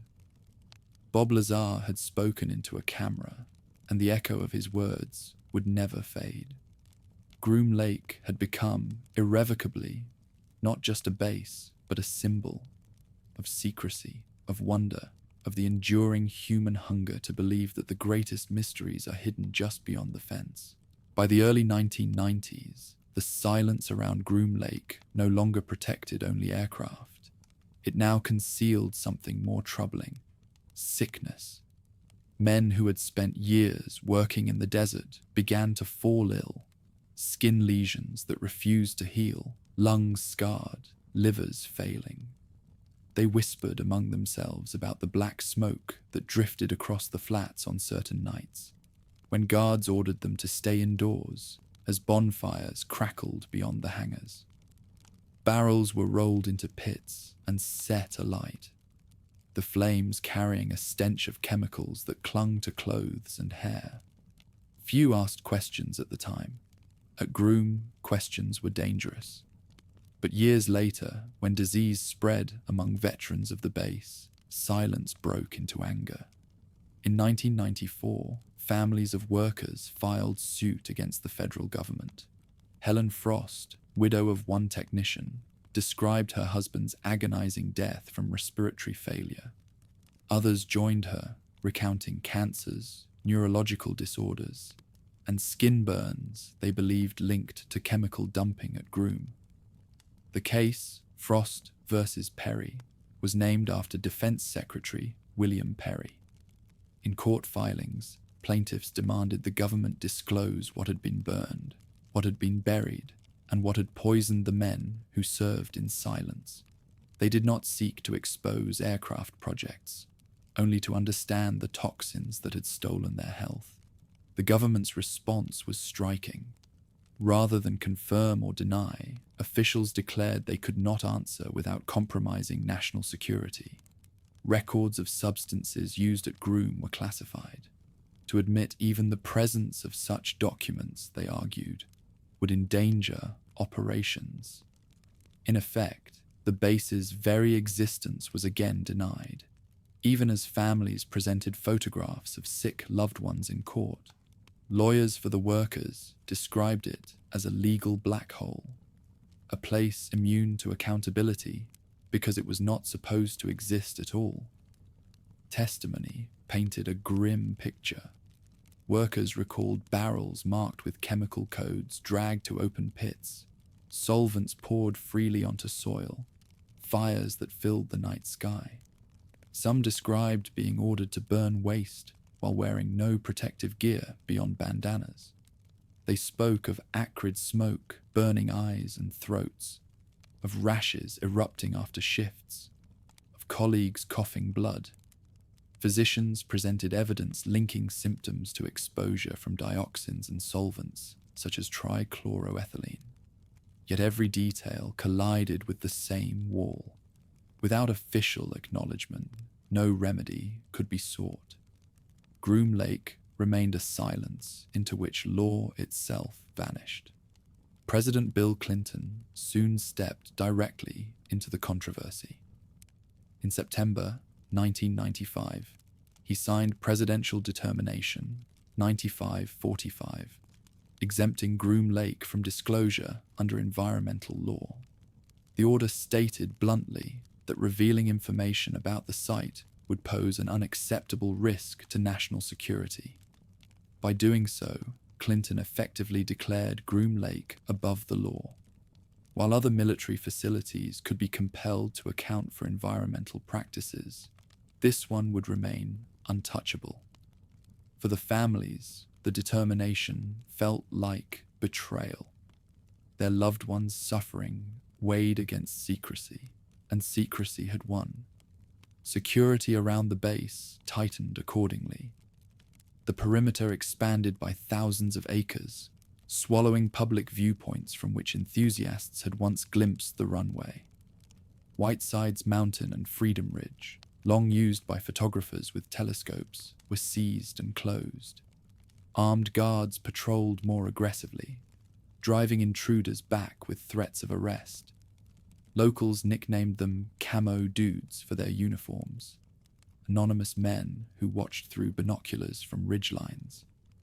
New signs warned of deadly force.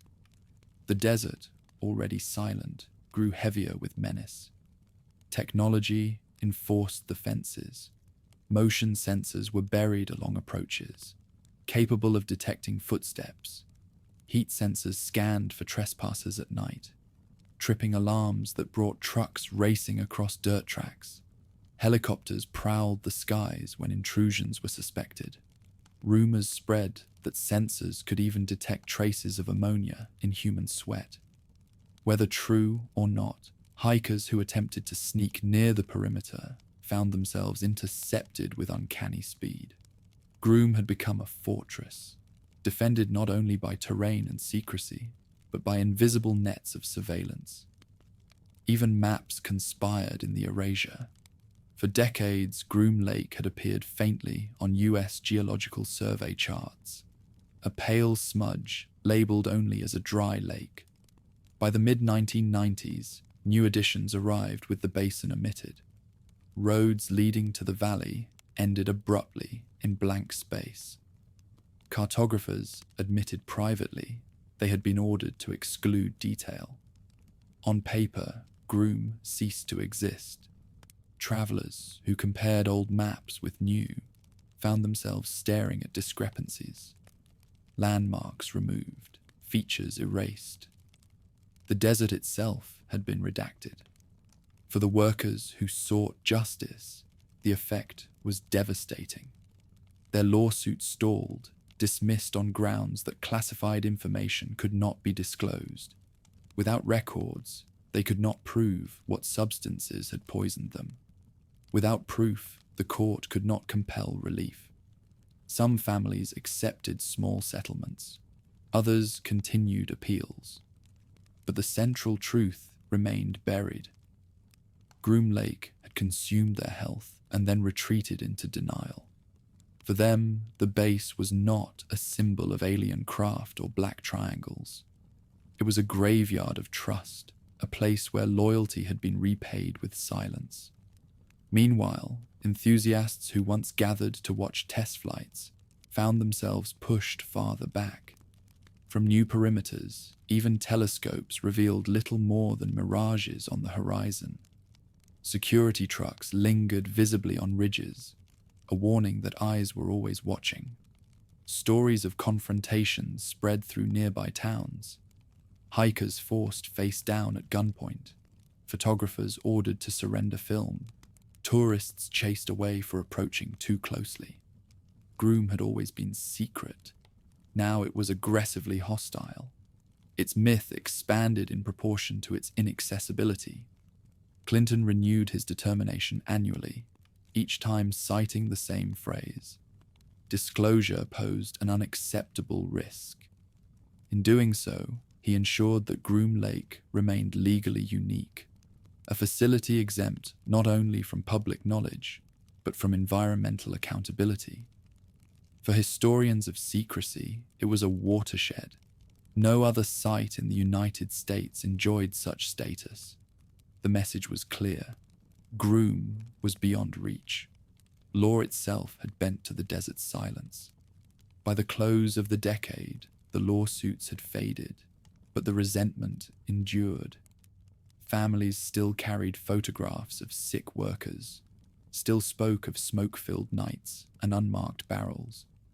Locals still remembered the day beloved hills were fenced off, access seized without recourse, pilots still trained overhead, their flights unseen, their machines unnamed. Groom Lake, once a quiet basin, had become a citadel of silence where even justice could not enter. And yet, paradoxically, this silence only strengthened the legend. For those who believed in alien craft, the government's refusal to disclose environmental records looked like proof of deeper secrets. For those who demanded accountability, it revealed a democracy compromised by secrecy. Either way, Groom's denial became part of its identity. The basin no longer merely hid aircraft. It now concealed the very cost of secrecy itself. Poisoned men, grieving families, and laws suspended in the dust. A new kind of eye turned toward Groom Lake in the 1990s. Not the watchful gaze of guards on ridgelines, nor the telescopes of enthusiasts camped along highways, but cameras orbiting hundreds of miles above the Earth. Commercial satellites began selling imagery to the public, and for the first time anyone with curiosity and money could peer down upon the world's most secret airfield.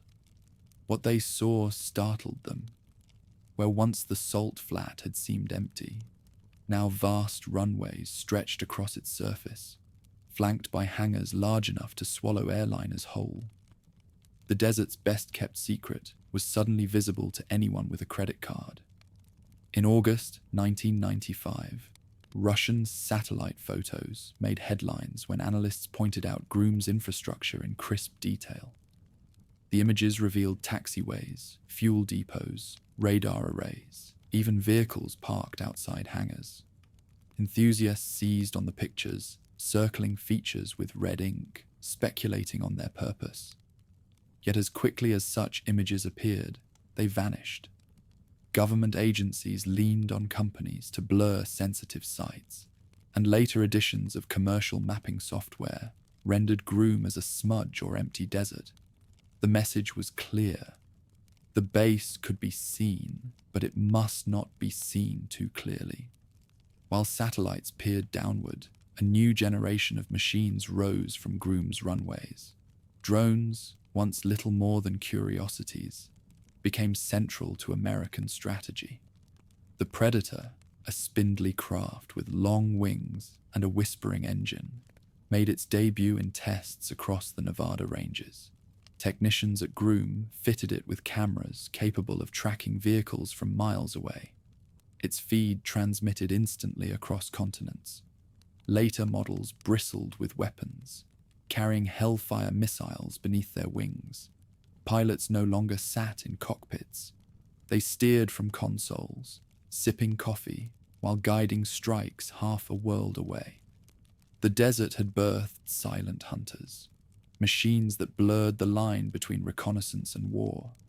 Secrecy surrounded these drones as tightly as earlier spy planes. Contractors flew daily from Las Vegas aboard the unmarked Janet fleet, their destinations unspoken but widely assumed. New hangars appeared, their doors tall enough for wide wingspans, their roofs angled to minimize satellite reflection. Local observers watched convoys of trucks haul equipment into the valley under tarpaulins, escorted by guards. Rumors spread of test flights at night, small shapes glowing faintly in moonlight before vanishing into silence. UFO enthusiasts reported them as new visitors. Aviation analysts speculated they were prototypes of the drones later revealed in combat. Both were partly correct. Groom had once again blurred the line between myth and technology. The 2000s brought another addition to Groom's menagerie, the RQ-170 Sentinel, a sleek, bat-like drone with curved wings that seemed sculpted from shadow. Its existence remained secret until 2007, when photographs surfaced in Afghanistan. By then, watchers along Nevada highways claimed they had glimpsed it years earlier, banking silently above the desert. In 2011, when one was captured intact in Iran, speculation erupted anew about Groom's role in refining such craft. The link was undeniable. The Sentinel's first flights had lifted from the same salt flat that once hosted the U-2 and Oxcart. Groom remained the cradle of machines meant to see but not be seen. Infrastructure at the base reflected this transformation. In 2007, analysts comparing satellite images noted the runway had been extended to nearly 12,000 feet, capable of hosting aircraft larger and faster than the F-117. A sprawling new hangar appeared in 2010, covering more than 200,000 square feet. Bulldozers carved fresh berms into the playa, and radar installations multiplied on surrounding ridges. To outsiders, the construction was evidence of new projects concealed within. To insiders, it was simply adaptation to the next generation of warfare. Either way, the salt flat grew busier, even as official silence remained unchanged. Budgets revealed fragments of the truth. In the early 2000s, watchdog groups traced billions of dollars into black appropriations, funds unaccounted for in public defense ledgers. Some years, more than 30 billion vanished into classified lines. The sums dwarfed the cost of maintaining existing stealth fleets, suggesting entirely new programs under development. Enthusiasts pointed to Groom Lake as the obvious destination for such resources. What else, they asked, could swallow so much money while producing so little visible output? Each unexplained dollar became another brick in Groom's legend, proof that unseen machines prowled the night sky. The contradictions mounted. Groom was simultaneously invisible and obvious. Its runways could be seen from orbit, yet officials denied its existence in court. Its drones appeared in foreign wars, yet their birthplace remained unacknowledged. Tourists drove the extraterrestrial highway, hoping to glimpse sources, while in reality, stealth drones tested just beyond the ridges. The desert played both roles seamlessly, proving ground of machines that reshaped conflict and theater of myth, where imagination filled gaps left by secrecy. Both truths reinforced each other. The more invisible the projects, the more visible the legend. For local residents, the 1990s and 2000s brought a mix of unease and resignation.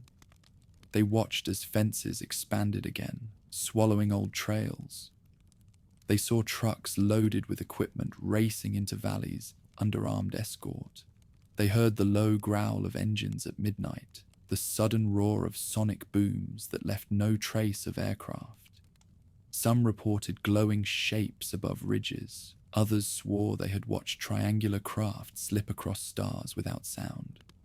Whether drones, prototypes, or illusions, the sightings kept Groom alive in imagination. Silence bred speculation, and speculation became part of daily life along Nevada's lonely roads.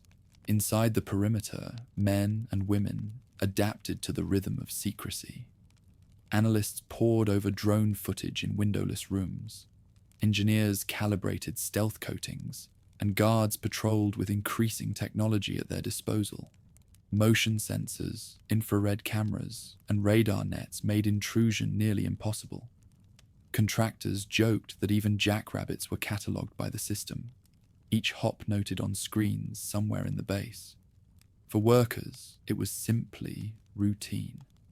For outsiders, it was another layer of impenetrability, reinforcing Groom's aura as a place apart from ordinary law. By the dawn of the new century, Groom Lake had endured nearly half a century of transformation. It had given birth to the U-2, tested the Oxcart, nurtured stealth fighters, and now raised fleets of drones. Each generation of aircraft had reshaped the battlefield, and each had been hidden behind the same curtain of silence. Satellites might capture fleeting images, but they could not reveal the projects sheltered in hangars. Budgets might hint at staggering sums, but they could not specify their targets.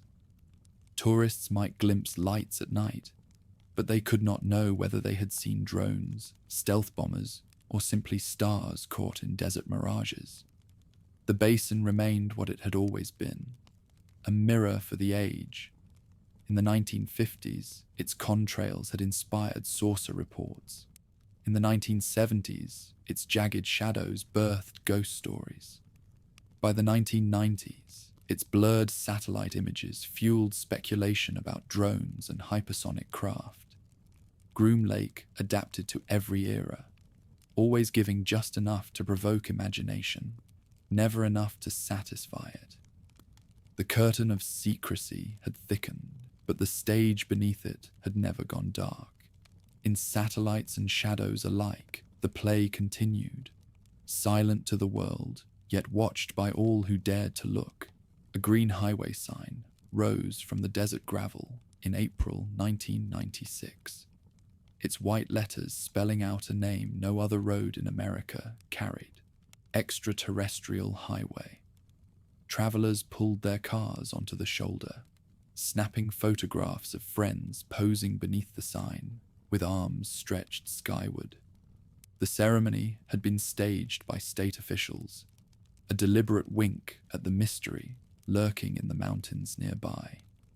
With a simple gesture, Nevada acknowledged the rumors that had long shadowed Groom Lake and turned them into a destination. The sign pointed toward Rachel, a settlement of trailers and weather-beaten homes scattered along the lonely road. For decades, Rachel had been little more than a dot on maps, a stop for fuel or a sandwich before the long drive north. That changed when the legend of Area 51 began to draw visitors from across the world. The town's only bar and cafe, rechristened the Little Aylin, transformed into a shrine to the mystery. Its walls filled with photographs of strange lights and newspaper clippings. Its gift shop stocked t-shirts, mugs, and bumper stickers, plastered with green figures and silver saucers. Travelers left messages in guest books written in Japanese, German, French, and Russian. In a valley once known only to ranchers, voices from every continent now mingled over plates of burgers and cups of coffee. Tourism was more than novelty. It was survival.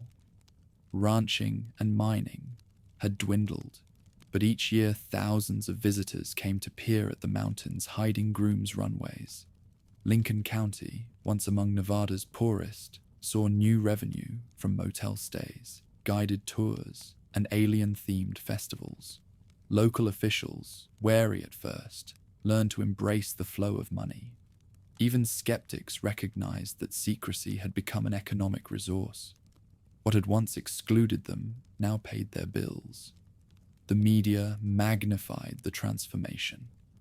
Television crews from Europe and Asia filmed features on the extraterrestrial highway, interviewing residents who claimed to have seen strange lights over the ridges. Documentaries broadcast blurred footage of warning signs and patrol trucks, setting ominous music to the images. Reporters rarely gained more than a glimpse of Groom itself, shimmering in desert haze. But that was enough. Absence played better on screen than presence. The less shown, the more viewers imagined.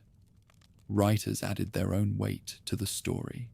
Books crowded shelves with titles promising revelations about the base. Some sifted through declassified documents and aviation leaks. Others leaned heavily on rumor and fantasy. Either way, each volume reinforced the sense that Groom was not merely a military field, but the very heart of modern secrecy.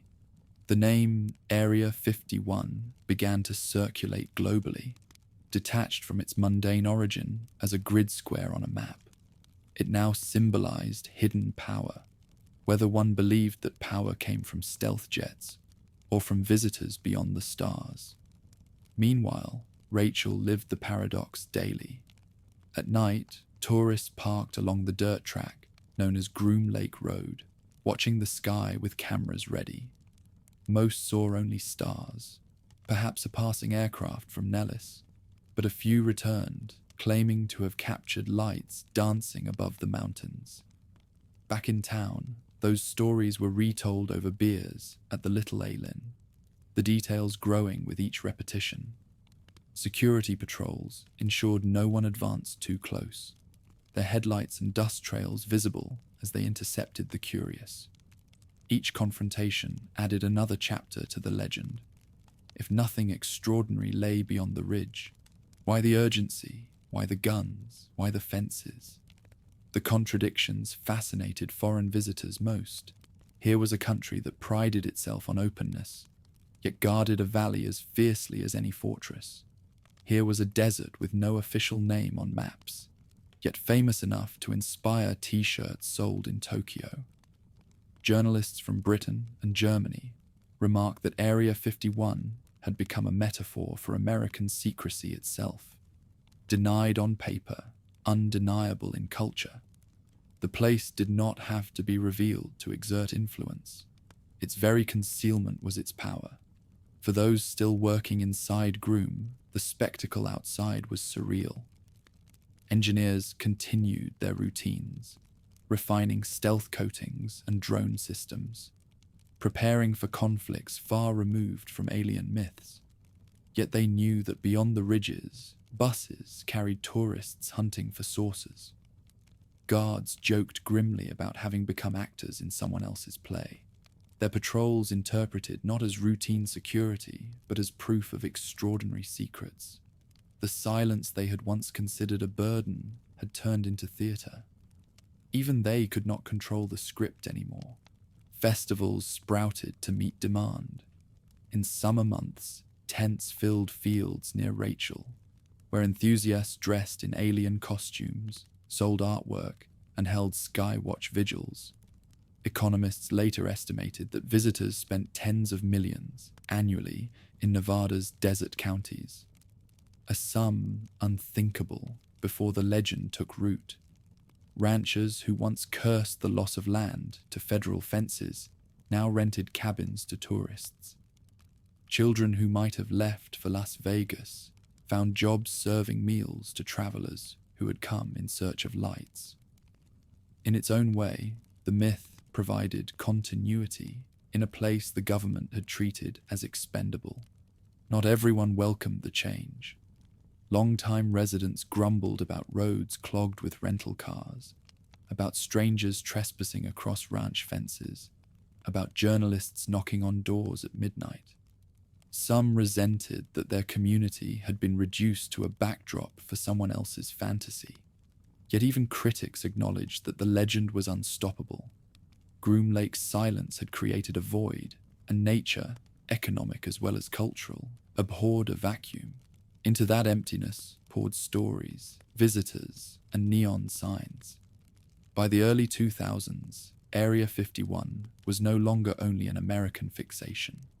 Tourists arrived with guidebooks in Mandarin, Spanish, and Arabic. Documentaries aired across Europe. Websites hosted forums where enthusiasts from dozens of countries shared satellite images and debated new construction visible on Groom's Playa. A dry lake bed in Nevada had become a node in global imagination. Its myth traveled faster than any jet tested on its runways. Inside the desert towns, daily life carried on. School buses still ran, mail still arrived, ranchers still tended cattle. But each routine was shadowed by the knowledge that the world looked toward them as neighbors to the most famous, forbidden place on earth. Children grew up used to hearing foreign accents at the local diner. Visitors asked them, only half joking, if they had ever seen aliens. The legend was woven into their childhood as naturally as the desert wind. What began as secrecy to protect aircraft had transformed into something larger than strategy. Groom Lake was now two places at once: a restricted base whose projects remained locked in classification, and a cultural monument where humanity projected its fascination with mystery. The fences had become lines, not only of law, but of imagination, separating facts that could not be spoken from stories that could not be silenced. As twilight fell on Rachel, neon lights from the cafe flickered to life, casting green glows onto gravel. Beyond the ridge, Groom's runways lay dark, guarded as they always had been. On one side of the fence, stories thrived. On the other, silence held. Together, they created the paradox that defined Area 51 at the turn of the millennium. A base that denied its own existence, and a legend known in every corner of the world. In the summer of 2019, a college student in California typed a joke onto Facebook. "Storm Area 51, they can't stop all of us." The words were meant as parody, another meme drifting through the endless churn of the internet. But within days, the event drew tens of thousands of clicks, then millions. By July, more than 2 million people had marked themselves as going, another million as interested. What began as a jest suddenly looked to the world like a mass movement to breach the most famous fence in America. Headlines multiplied. Newspapers ran maps of Nevada's high desert, highlighting Groom Lake and Rachel.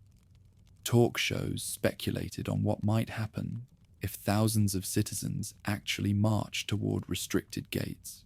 Government officials, rarely willing to acknowledge the base at all, now found themselves answering questions from reporters. The United States Air Force issued statements warning that attempts to enter the installation would be met with force. It was the first time many Americans had heard a military branch speak so directly about Area 51. Ironically, the warning only sharpened fascination. Local residents braced themselves. Rachel, with a population smaller than most city apartment buildings, suddenly expected a flood of tourists. The Little Ale Inn prepared for unprecedented crowds, while law enforcement across Lincoln County scrambled for resources. Deputies called in reinforcements from surrounding states, and the Nevada Highway Patrol set up plans for roadblocks.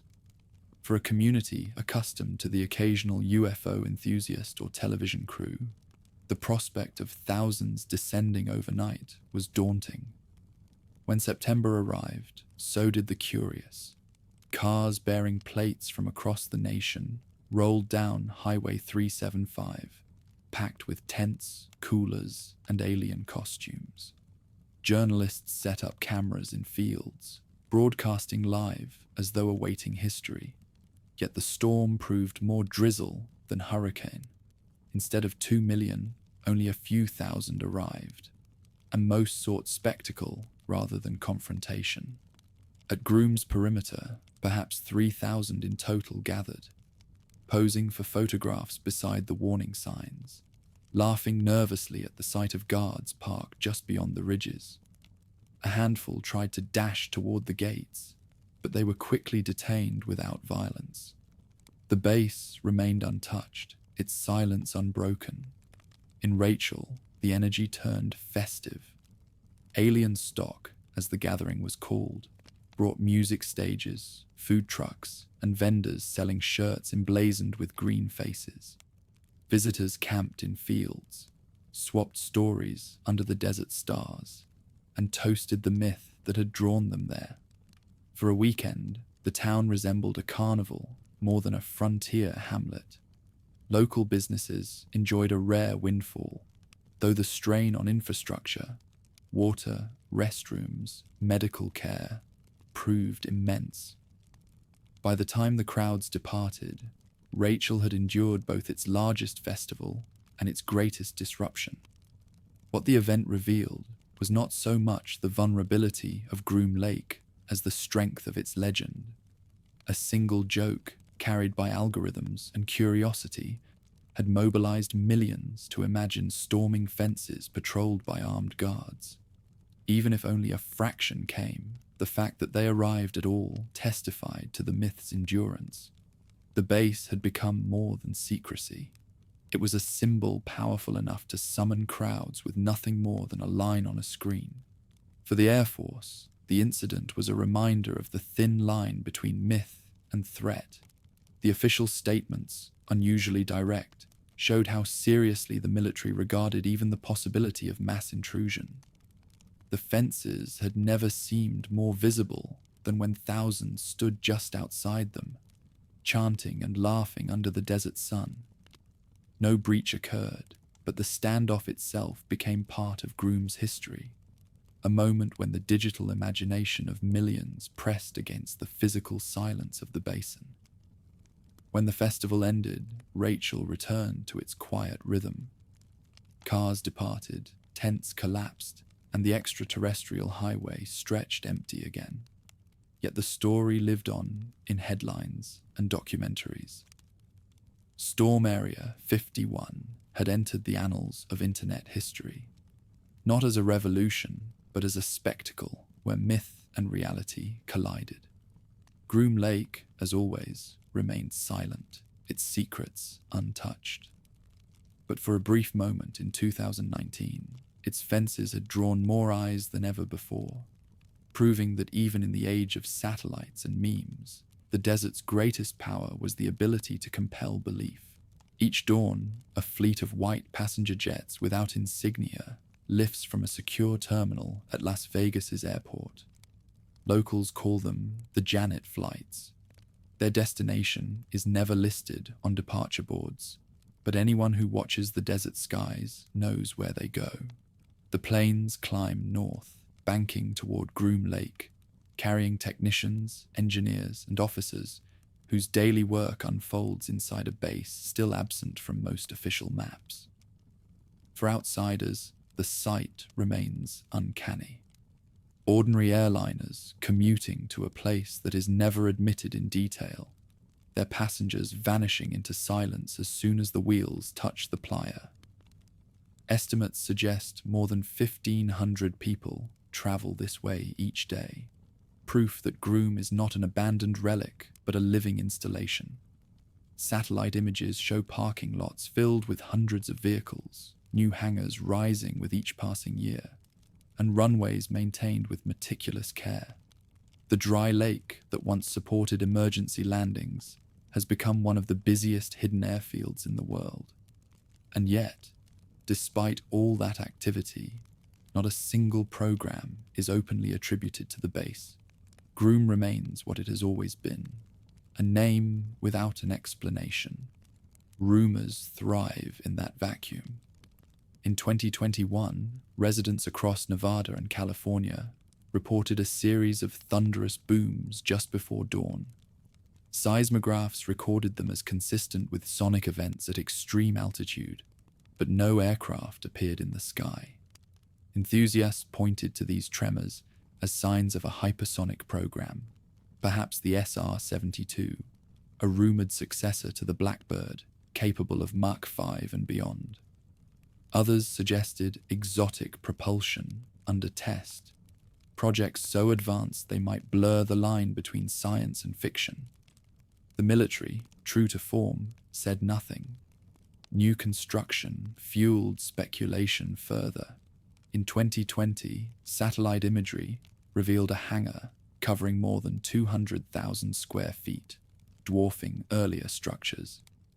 Analysts debated what could require such space: drones with wingspans larger than airliners, bombers with stealth geometries yet unseen, or perhaps test rigs for propulsion systems intended for the edge of space. No answers followed. The hangar remained closed to outsiders, its purpose locked behind security as tight as any in the nation. Meanwhile, public interest in unidentified aerial phenomena, now rebranded UAPs, reignited. Between 2020 and 2023, the Pentagon released reports admitting that military pilots had encountered objects defying easy explanation. Videos captured shapes darting across ocean skies, moving without visible engines, accelerating beyond known limits. For many, the disclosure revived Lazar's old claims. If the government now admitted it had unexplained sightings, could Groom Lake be the laboratory where answers were sought? Officials insisted the UAP investigations were separate, but the association was inevitable. Once again, Groom became the canvas upon which the unknown was painted. Security around the base has only intensified. In 2022, 2 Dutch tourists attempting to film the perimeter were arrested and fined.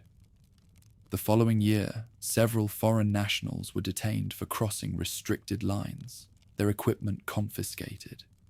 Each incident drew headlines worldwide, reminding people that even in the digital age, with cameras in every pocket, Groom Lake remained untouchable. Its fences may look ordinary, but they guard secrets heavy enough to warrant force. To cross them is to confront not myth, but law. Inside the fences, work continues largely unseen. Defense budgets list billions under classified programs, with allocations so vast they defy easy explanation. Analysts track these figures and conclude that Groom must remain central to American aerospace research. Hypersonic weapons, advanced drones, electronic warfare, even directed energy systems. Contractors like Lockheed Martin and Northrop Grumman maintain large presences in Nevada, feeding speculation about the B-21 Raiders testing and components for the Air Force's next-generation air dominance project. The details are invisible, but the outlines of immense effort can be glimpsed in money spent, hangars built, and flights heard at night. For those living nearby, the legend continues to shape daily life. Rachel still greets tourists who pose beside warning signs, buy trinkets at the Little A-Lin, and camp along desert roads. The extraterrestrial highway remains one of Nevada's strangest attractions, drawing visitors from across the globe who hope for a glimpse of lights above the ridges.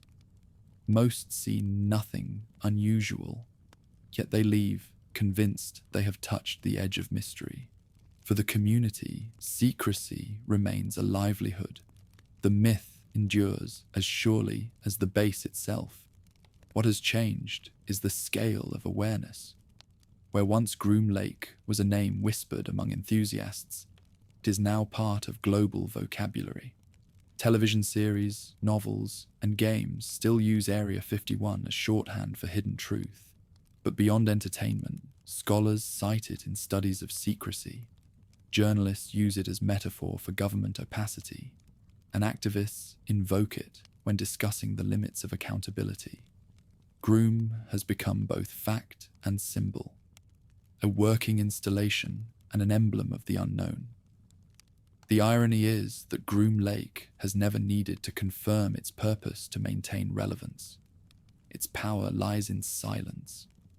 A photograph of a new hangar is enough to spark debates worldwide.